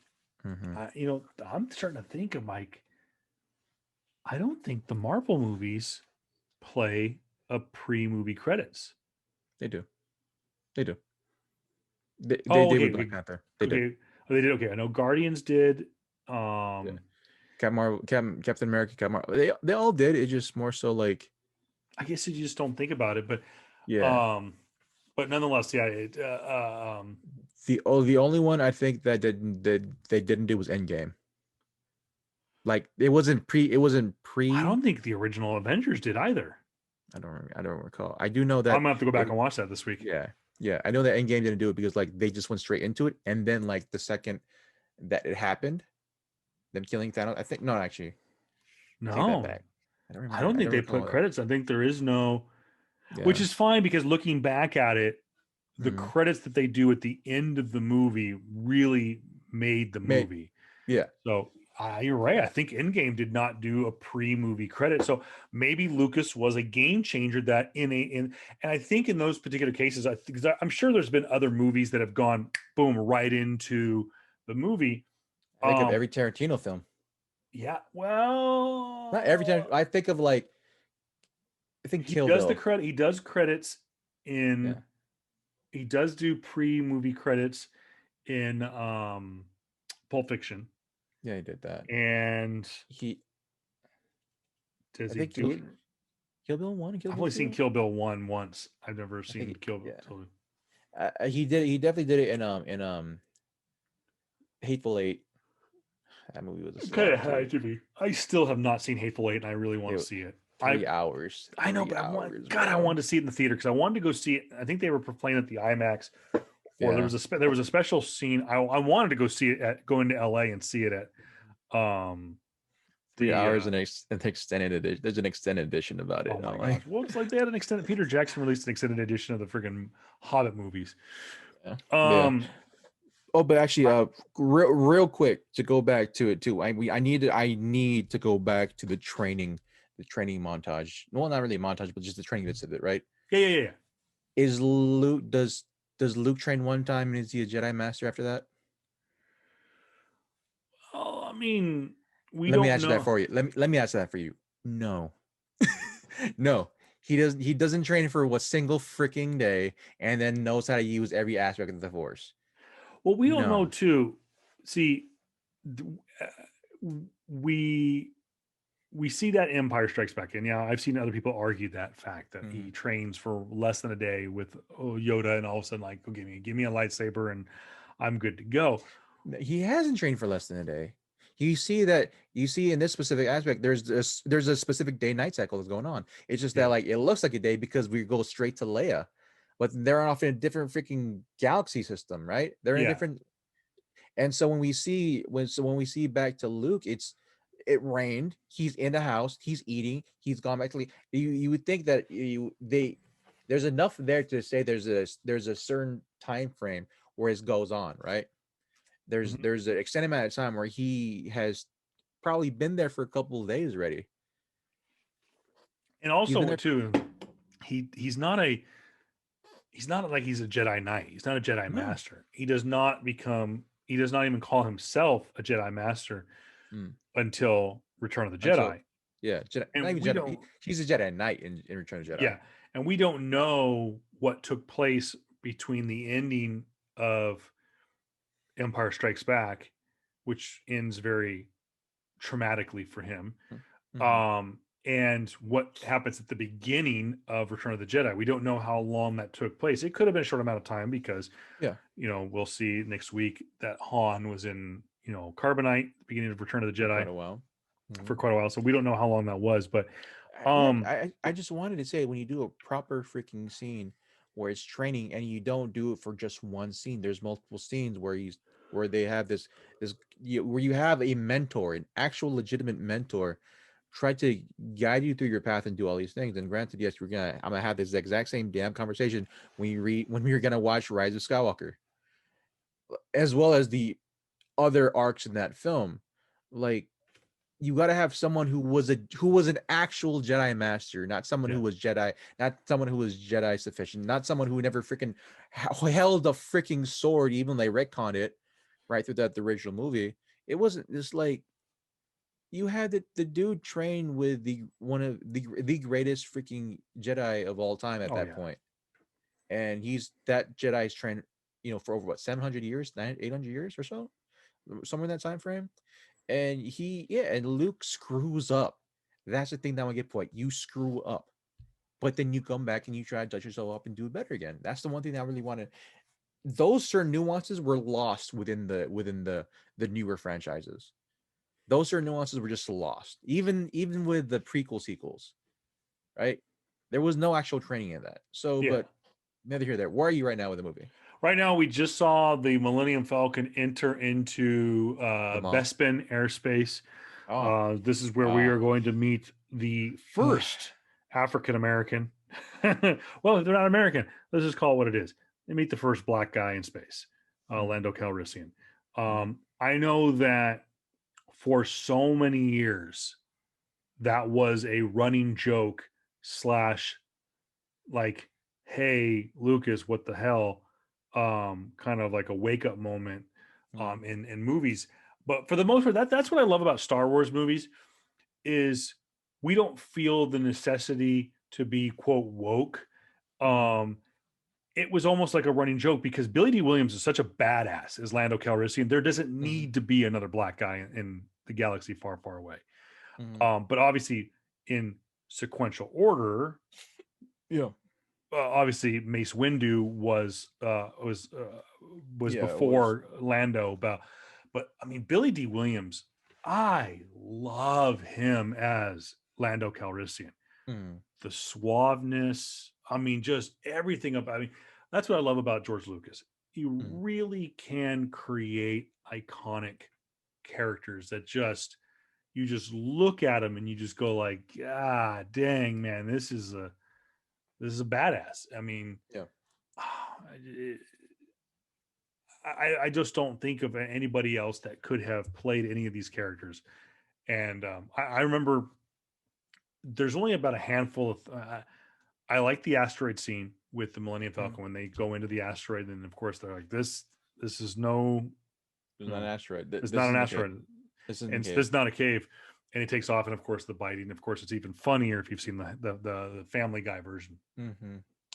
But I liked the Bespin scene because I liked the interaction with Han and Lando, and he was. Credit to Lucas, credit to Kirshner.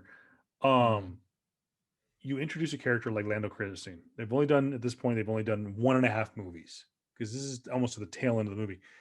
And you look at him and they were able to tell his story so quickly that you're like, I've known Lando for generations. I know this guy. Oh, I love that. Hello, what do we have here? Great line. So well delivered by Billy D. So good. So many. You're right. This is starting to win me over. So many great lines were from this movie. I mean, you were like I said before too. Like when Danny Glover, no, when Donald Glover, not Danny Donald Glover. Glover, yeah. Danny Glover is another amazing actor. We'll get into this. That's his uncle. I think it's his uncle, right? I don't recall, dude. I don't know. I don't think they have any type of interaction, but whatever. Donald Glover, right? When he was, let to play Lando Calrissian, right? The reason why I feel like it was an invitation rather than an inspiration to do your own is because of like how much he tried to imitate freaking Billy D. That's how I felt.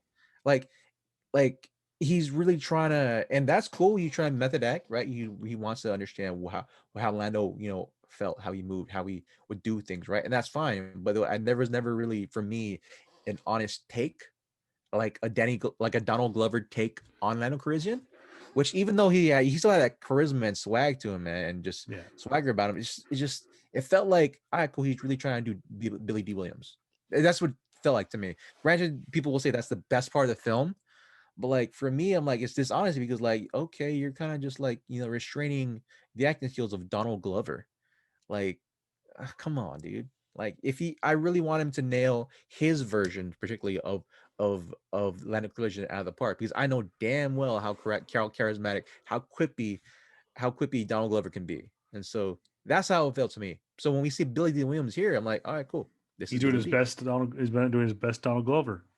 But yeah, it's just that particular scene. Oh man, all the things I've heard from spoiler alert, the betrayal and how they given this man so much shit throughout the years, dude.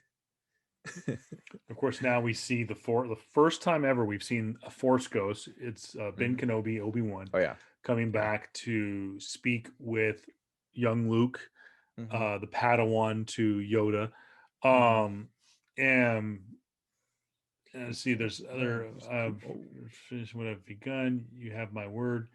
Um, Oh, when he goes back to the thing, yeah, where he's like, back. He's getting ready to leave because he feels yeah, something. yeah, Um, the I always look at Dagobah and just it yeah. looks to me it always Looks reminds me amazing. of like Labyrinth or Yeah. um Whoop, or whoop. like Yeah. Never Ending Story. It's like such an Mm. 80s Yeah. dark set. Oh, Yeah. I could never pull that off. With it, Luke reaches into the engine and pulls out that snake. I could never do that scene. I mean, he was so used to it at this point. But oh, let's actually get back to a thing I want to say. We've never in this franchise we have never yet in this franchise, in this current franchise, right? The original trilogy, talked about the Force, right?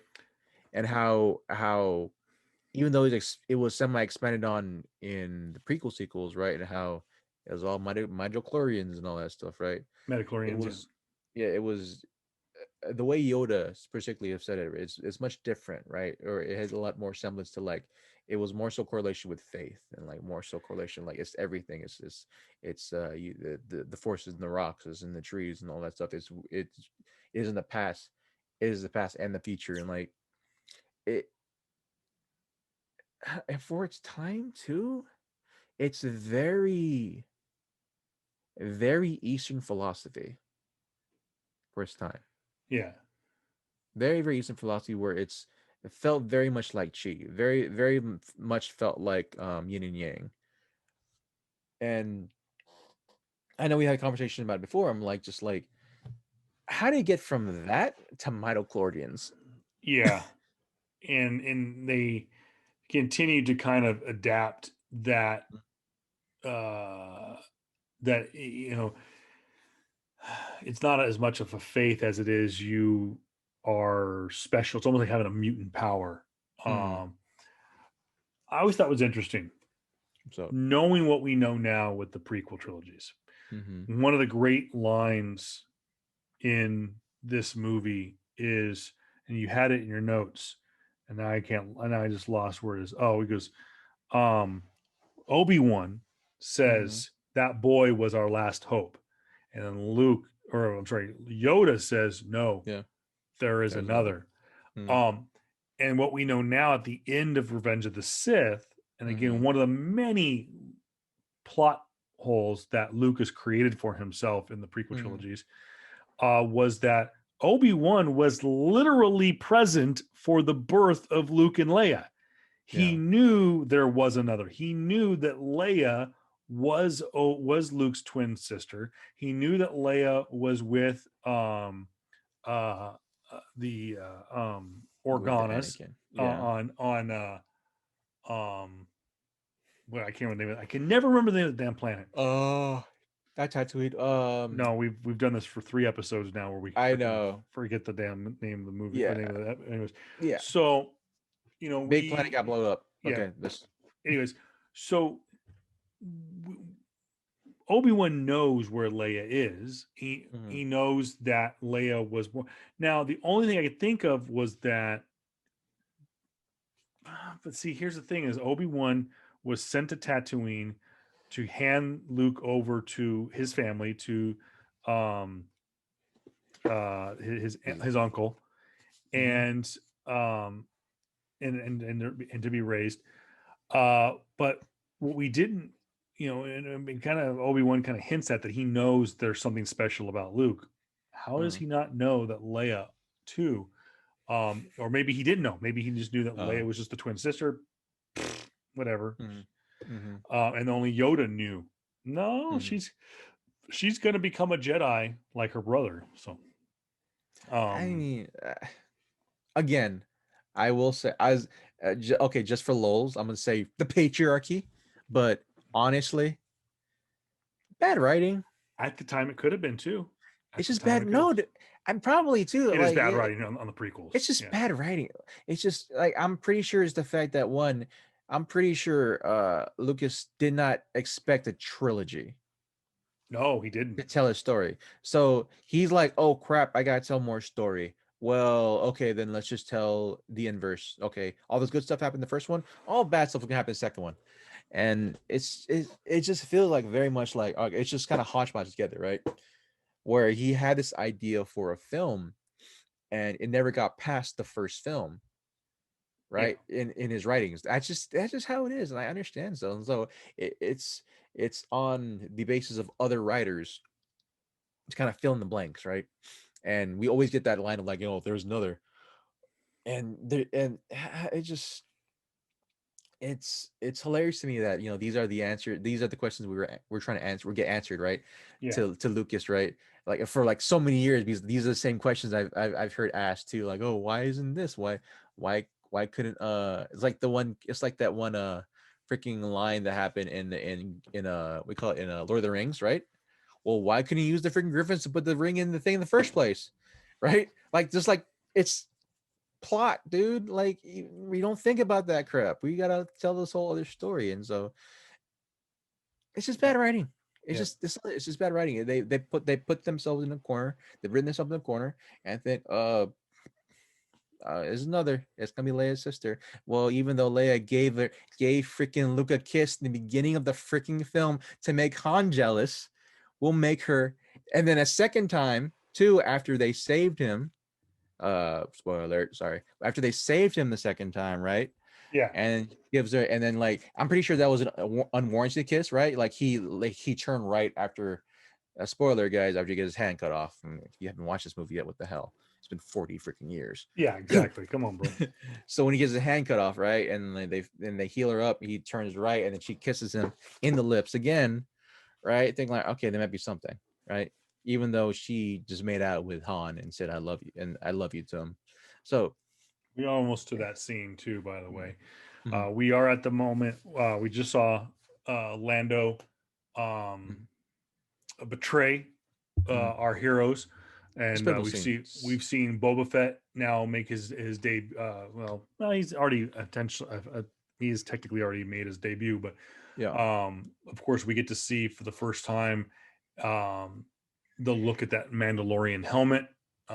um, and this was something at the time we didn't know what we were going to get.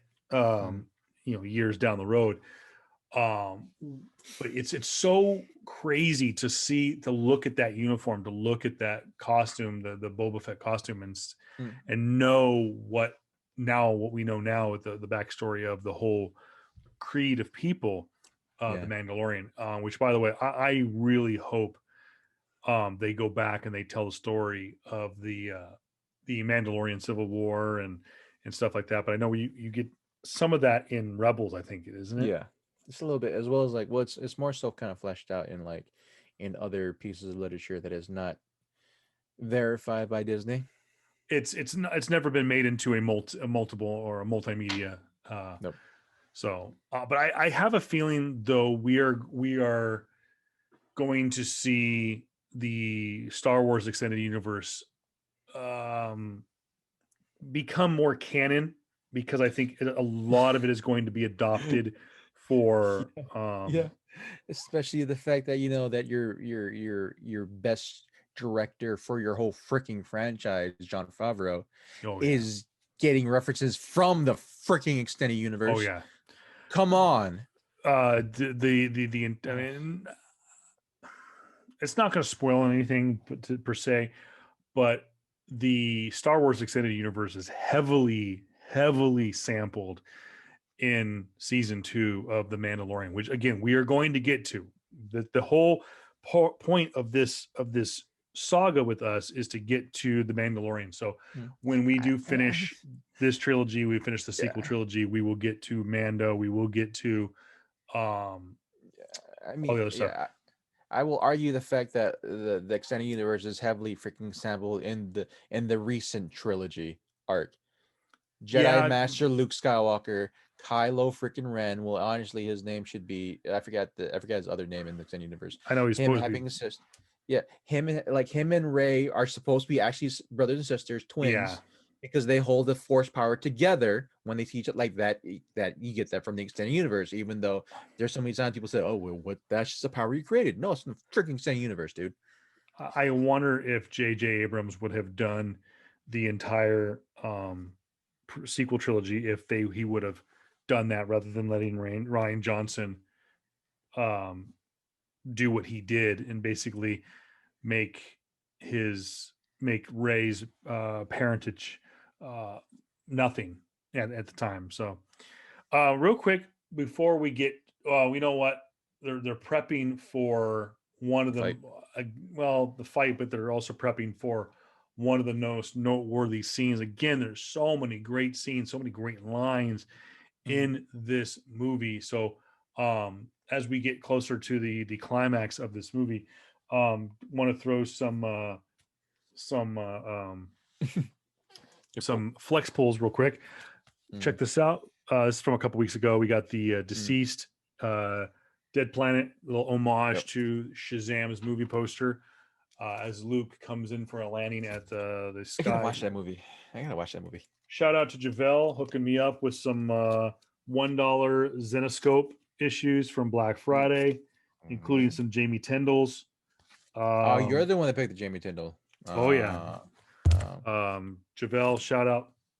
Found this and did not get a chance to show this. This is from a few weeks ago. This was I think this is the Power Ranger current run. This is the retail variant connecting cover. It's a really cool kind of cover. I think I showed this one already. Peach Momoko. Yeah. Buffy the Vampire Slayer. We got Faithless Special. Oh, dude, this one's a cool one. I did grab this. There's a Nico. Nico Sian? No, it's not Nico Sian. Nico. Oh, okay, it's a different person. Okay. Different person. I said Miko Suyan. Miko Suyan's love this cover. It's such a cool cover. I love Magic. I think it's a cool cover. Yeah. I'm really stoked. I really want to get into the new Champions Outlawed, but I'm so far behind. Here we go. Great line. Leia, say it. I love you. Oh, I know. Oh man, now, bit of trivia about that is that people think that it was ad-libbed. And the story goes that Harrison Ford was not 100% committed to do Return of the Jedi. The whole point of them putting him on carbonite was to kill him. And that Han was done. This was his finale, so to speak, but was left kind of open-ended. Okay, he's only frozen. He's not dead. He's presumed dead. Right before the original line in the movie, in the script, was I love you too. No, it was, I just had it here in front of me in my notes. I swear it was I love you, and they said that it was in the line that Han would say. That's apparently that's the story behind it. Yeah. Where'd it go? When Han Solo is about to be frozen, Princess Leia says, "I love you." In the original script, Han Solo was supposed to say, quote, "Just remember that, Leia, because I'll be back." But at the time of filming, Harrison Ford wasn't entirely certain he did want to come back for a third movie. There's a recurring legend that the line "I know" was ad-libbed. However, Alan Arnold's book, Once Upon a Galaxy, a journal of the making of The Empire Strikes Back, includes a transcription of the discussion between Ford and director Irvin Kershner, in which Ford suggested the line. So, in essence, yeah, I guess it is kind of ad-libbed, but not. Yeah. But it was, hey, why don't we do this? And Irvin's just like, okay, go for it. Now, we do know that Harrison Ford is notorious for doing ad libs. Of course, the famous ad lib that Harrison Ford does is in Raiders of the Lost Ark, where the guy with the sword does and Harrison just goes, and shoots him, and the actor who plays the sword guy reacts and falls over and dies. But that was reaction because Harrison Ford was so sick with dysentery that was just him goofing around, and he responded, and they're like, print it, make it. That's the movie. So Harrison Ford, he's got a good eye for changing things up. But yeah, he wanted to leave it open by saying the line. It kind of was open ended, but at the same time, it didn't. It let his character die if that's his last scene. But it also is kind of like, well, he could come back. So, want to say a special shout out to Sid Johnson over at Desert Oasis, hooking a brother up. I mean, I still paid retail for them, but got some Wonder Woman back issues, some Middletons that I was missing. Gonna try to connect this run. Also got this little ditty. Also picked up one of my favorite. Oh, David Chu. Got another one of these. This is another Middleton that I could not find. I got this one. I've got another one on order with Comic Asylum. But I cannot believe I missed this cover. This is a really cool cover. This is Wonder Woman 753. Oh, yes, Jay Lee. Yeah, I really like that cover. I kind of forgotten about it. But I was pretty stoked with that cover. Also got a hashtag mail call today from Midtown. Haven't done a Midtown mail call in a while. Shoot, I don't want comic books to fly everywhere. Oh man, I haven't. I just got my regular comic books that day. I don't really want to put them out. Uncanny X-Men number 291, Uncanny 299, 284. Filling some gaps with my Uncanny run from the good old glory days of Chris Claremont. And then, of course, filling some gaps. I've got some second printing. Faithless number 1. Can't show that cover. That's the second print special cover of number 1. And then it's the erotic cover. It's the erotic cover. This is a homage to the erotic cover second printing. It's just not as dirty. And then, of course, a fun little run of Red Sonja and Vampirella meet Betty and Veronica. It came out like a year and a half ago. I think. But I just realized I was missing that book. And then, last but certainly not least, this was a hot book. Here we go. JR's background is coming to life right now. Beginning in one of the most epic lightsaber battles. We don't know of its time. Yeah, we don't know the end game to this battle. We just know that here's Luke, the poster child, the innocent farm boy, the just the reckless idiot who goes headlong into a thing which is supposed to encapsulate every freaking adolescent teen of the time. But I mean, good guy, the good guy of good guys. I mean, he just clean cut poster child, Luke Skywalker, and he's going up against the ultimate bad in Darth Vader. And I mean, God, to go back to 1980 and watch this in the theater and go like, oh my gosh, like if this is going to be a series, they're going to do this in the second movie. This is like in-game kind of level stuff. Real quick, final entry into my flex pool. I got to get a new magazine cover because Midtown kind of jacked up this cover. But we got Harley Quinn and the Birds of Prey. This is the number 2. I thought this was the Connor cover, but it's not actually. That's not. That's this one. This is the Amanda Connor cover. I love Amanda Connor. Yeah. Again, this is from a couple of weeks ago. This is an older book, but again, hook up by Midtown, and of course, I've got some books coming from our good friend Empty Tombs. Probably going to be here in a couple of weeks. Yeah, but just looking back at it, like looking back at it now, like it's still it fit. Even though I will say the first like this the writing in the original trilogies is kind of spotty, right? I will say the constant use of like foreshadow and themes within the second movie really does hold up. Like Luke's reckless. You have a tendency to do dumb things. You gotta think about the now, right? These Yeah. are all the things that Yoda has said when they're training. What is he doing? Thinking about the future, a possible future where his friend's gonna die. What does he do? He'll be reckless. He's gonna fight off against a freaking Jedi master, a Sith Lord, right? When he's barely learns how to use a lightsaber. And What do you think is gonna happen? What do you think? It's the whole film was basically this whole thing of like hope can't beat out, like you can hope as much as you want to, but the second like you have this ever looming presence of like, no, okay, no, this is what happens when we're serious happens.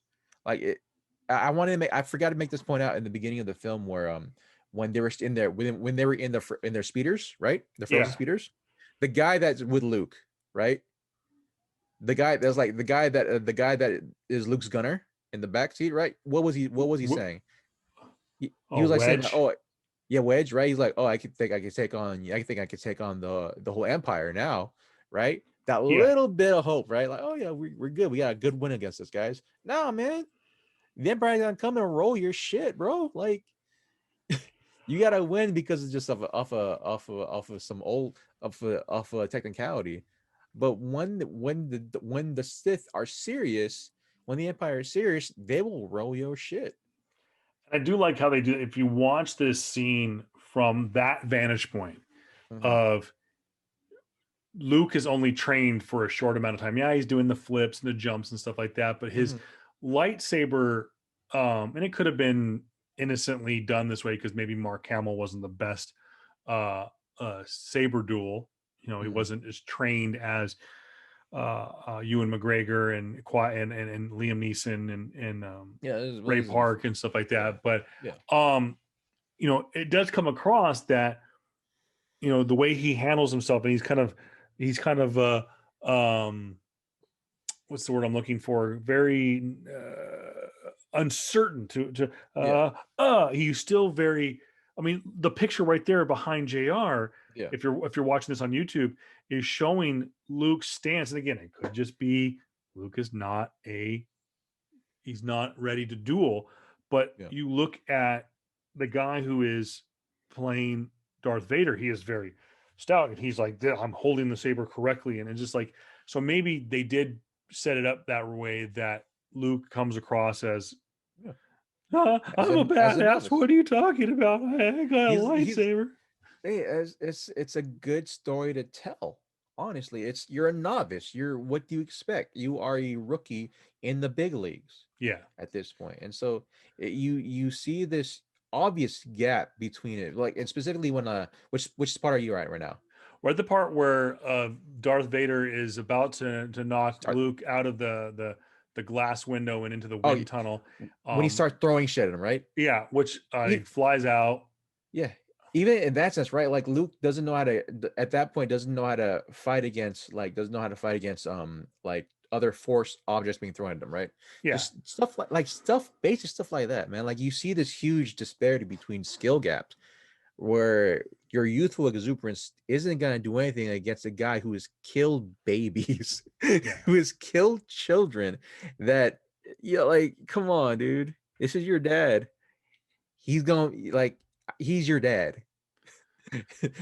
he's you got he's your dad both figuratively and literally. Yeah. So yeah, he's gonna sun you right now. So of course you're gonna lose. Of course you're gonna lose. And so it was just a good story to tell. Like, yo, only youthful exuberance goes so much if you don't if you don't heed the advice of those who were before you and say, hey man, this is you gotta live in the now. You gotta live in the right now and understand that you're gonna get your head rolled, man.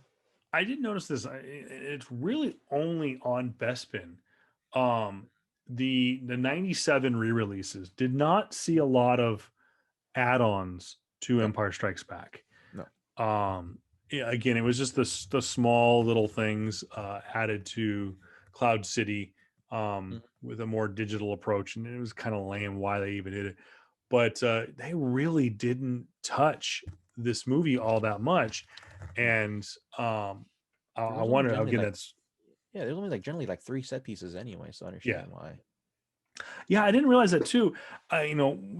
One thing I've noticed having done this series with you, and I really would like to break it down when we get to the end, is again, everyone talks about Empire Strikes Back as the best movie in the franchise.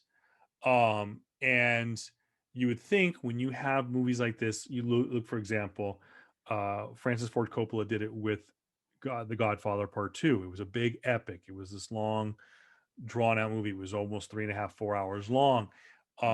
This tradition of the second movie. Now I don't know if Mario Puzo and Francis Ford Coppola knew that there was going to be 3 movies, but I think he had an idea that there was going to be a trilogy. But he turned Godfather 2 into an epic. And I know that Lucas and Coppola, who are friends, and vice versa, have said that he was inspired by this, they were inspired by that. But I fully expected Empire to be this big, grandiose saga in the franchise, but I think it's the shortest movie. It just run over time, just a little over 2 hours. I mean, New Hope was longer, which is good, because like that just shows you that you don't necessarily need these huge freaking lapse of time to tell a good story. Cough, cough, DC. Cough, cough, Snyder. Cough. Oh my goodness! Cough. I can't wait for Justice League to come out. Oh God, it's like you don't really need too much. Like if you wanted, you tell a deep, concise story. You show juxtapositions between where you are and where you want to be. You show a definite pinnacle and a decline, an incline and decline. You show all these things precisely, and you're consistent. This is one of the most consistent films entries in the series. Here we go. Like Luke, oh, go ahead. It's at the point. You are only begun to discover your power. Join me, and I will complete your training. No, your combined strength. Instructed. Of course, we already see the hand cut off. Sorry, I didn't mean to cut you off, JR, by the way. I'll never join you if you only knew the power of the dark side. Obi-Wan never told you what happened to your father.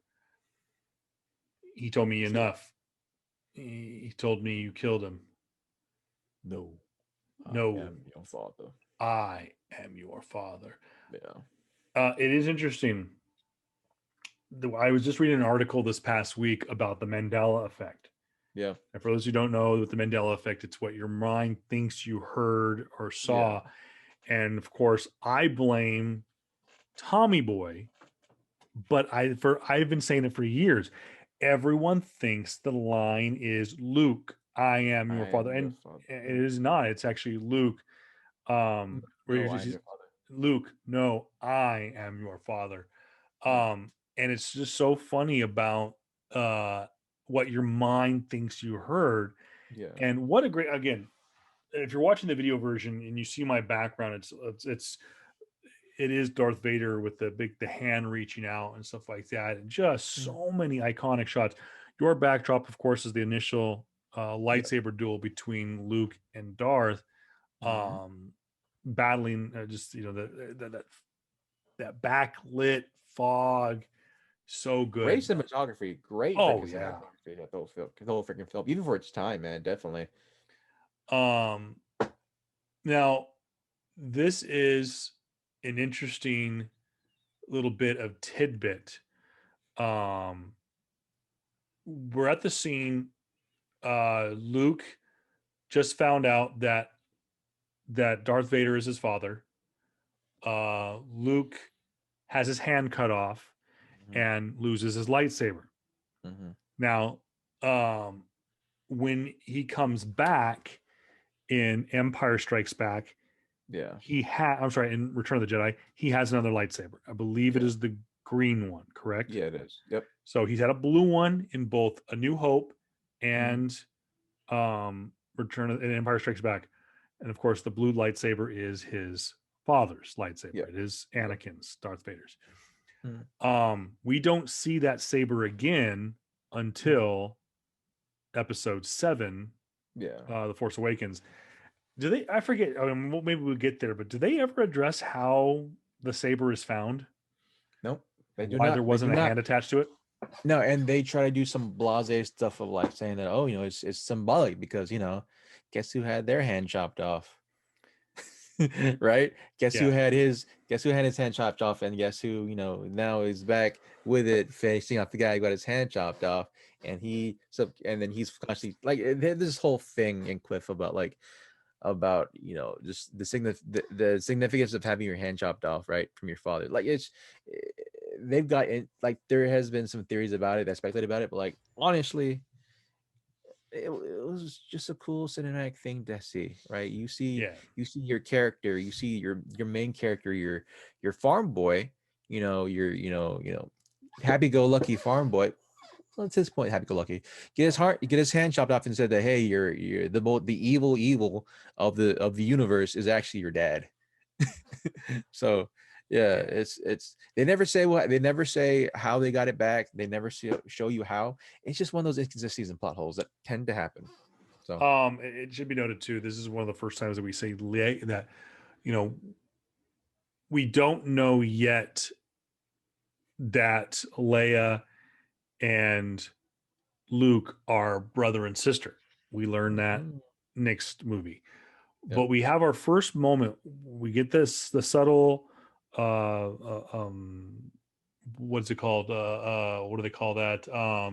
Foreshadowing, where Yoda says, "No, there is another," and we see Leia in the Millennium Falcon, and Luke is going is he's calling out using the Force, Leia, Leia, and Luke hears him, and he goes, "We have Mm, to turn back and go back."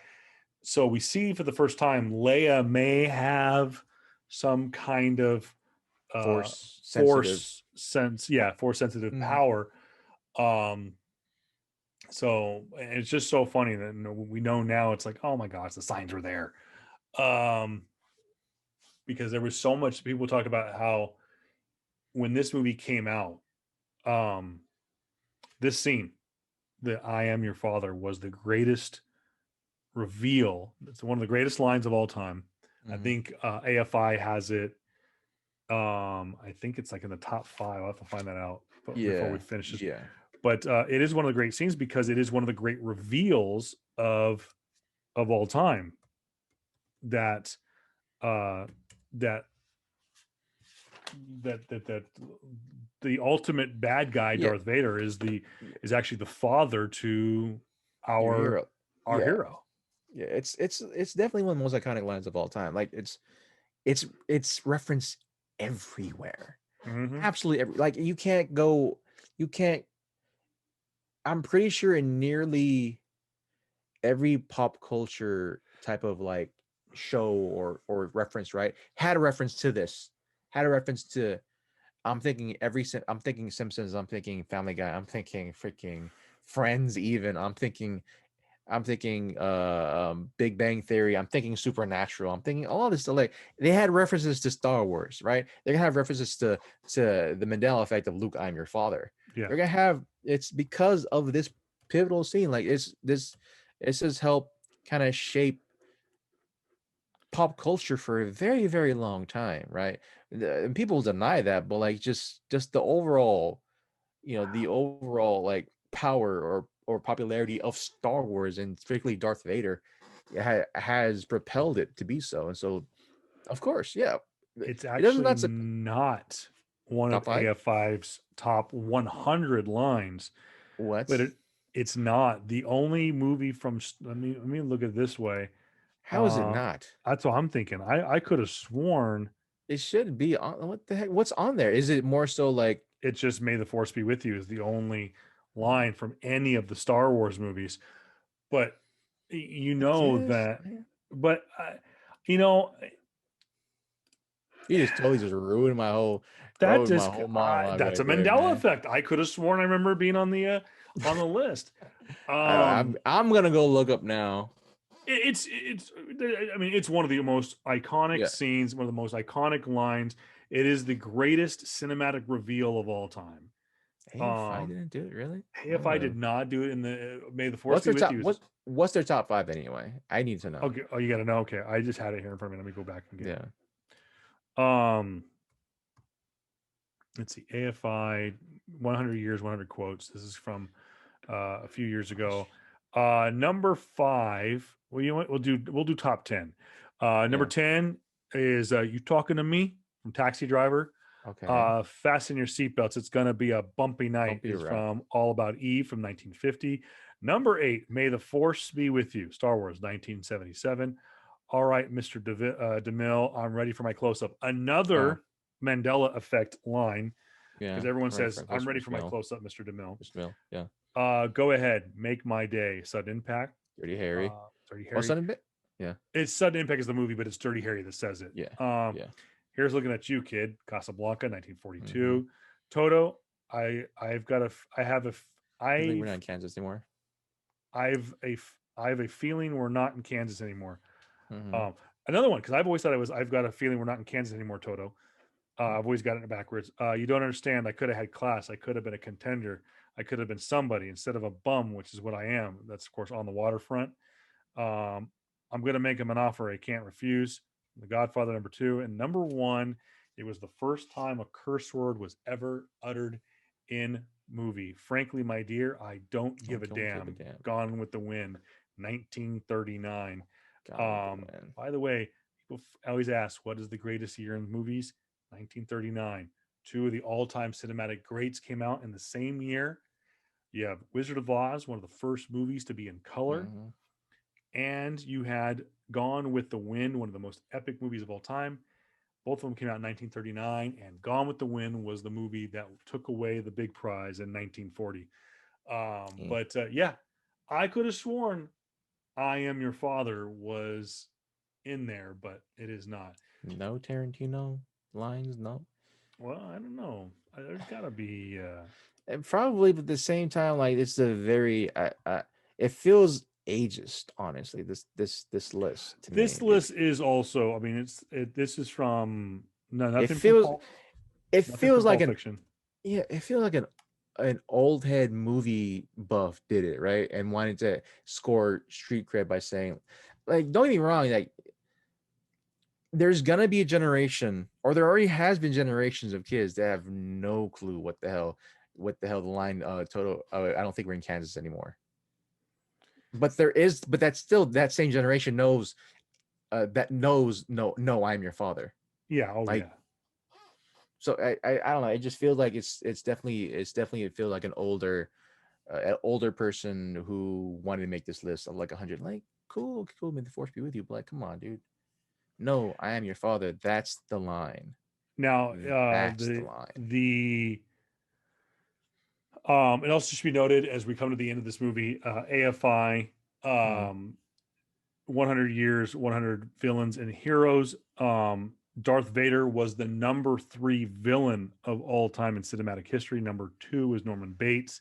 Number 1 was Dr. Hannibal Lecter. I can see that. Like, Hannibal Lecter is pretty bad. Yes, but 2 films though. I think he was credit for 2 films though. He only got credit for Silence of the Lambs, so. But Silence of the Lambs, but like, yeah, and as well as like, okay, Red Dragon, but he was younger, and another film, but that wasn't. What's his name, dude? I was spacing on his name. What's the actor's name? He was freaking Odin. Oh, Anthony Hopkins. No, not Anthony Hopkins. Yeah, Anthony Hopkins. Is it? Yeah, he played Anthony Hopkins played Hannibal Lecter. I don't get this. So here we go. Also, the top for villains, or for heroes and villains, 2 other characters were on the list from Star Wars. Of course, we saw Darth Vader was credited for Empire Strikes Back, but Han Solo and Obi-Wan Kenobi are both credited for Star Wars, the 1977 movie. and they're in the Han Solo was number 14, Obi-Wan was number 37. So I get it. AFI is a little bit more your father's film list, but I kind of agree with some of the lists, but I'd be kind of interesting to see. Yeah, it'd be kind of curious to see. Well, we're gonna wrap things up because it's a late night, and we finally finished the movie. I got a lot of freaking painting to do tomorrow. I'm trying to get my desk set up, guys, and so I'm trying to make myself look nicer. This small ass freaking desk that I send pictures to Kevin, and he just laughs because of how huge my freaking screens are. That was hilarious. Desk. Oh my gosh, we'll have to post those online one of these days.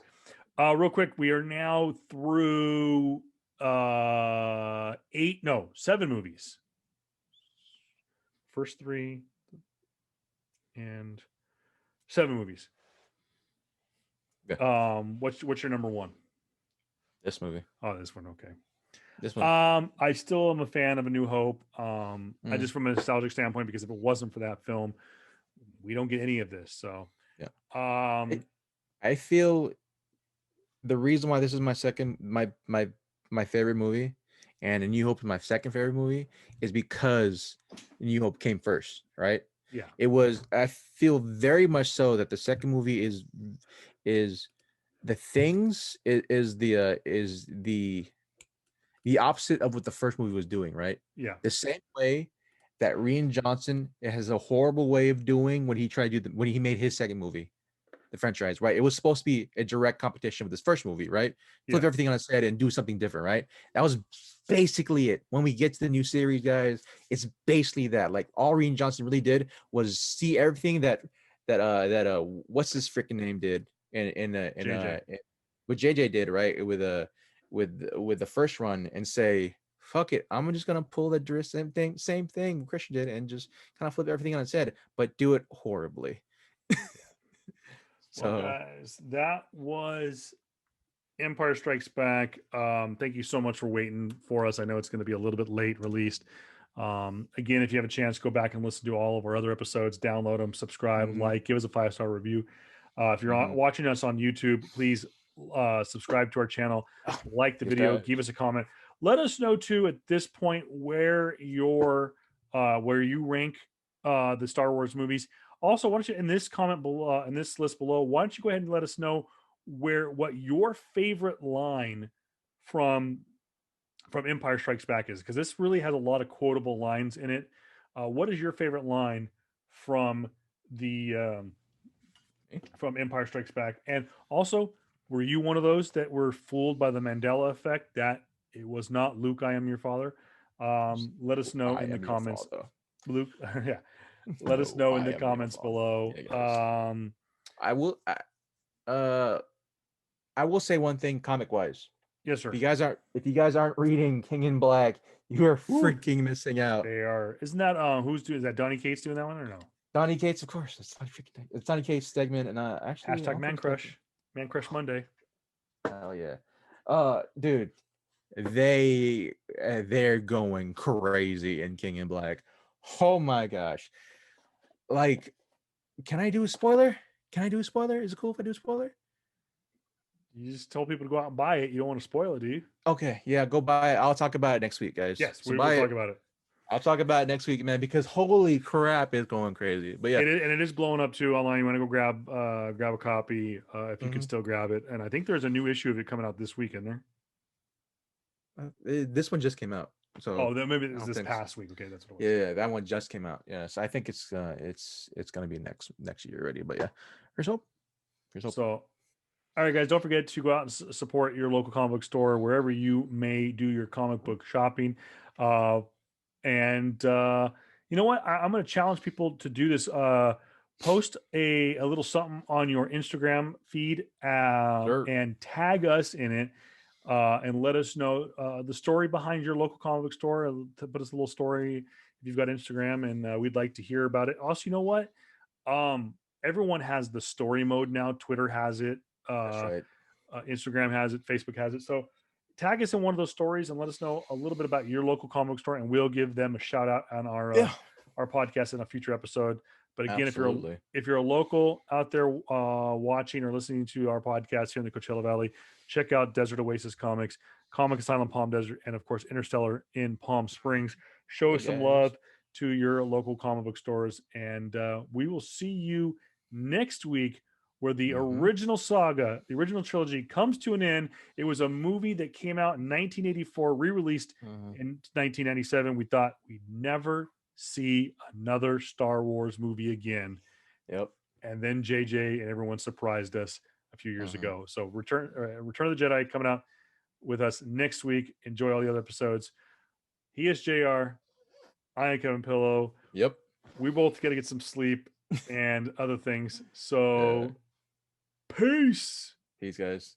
Later. Thank you guys for supporting us. Thank you. I can't English right now.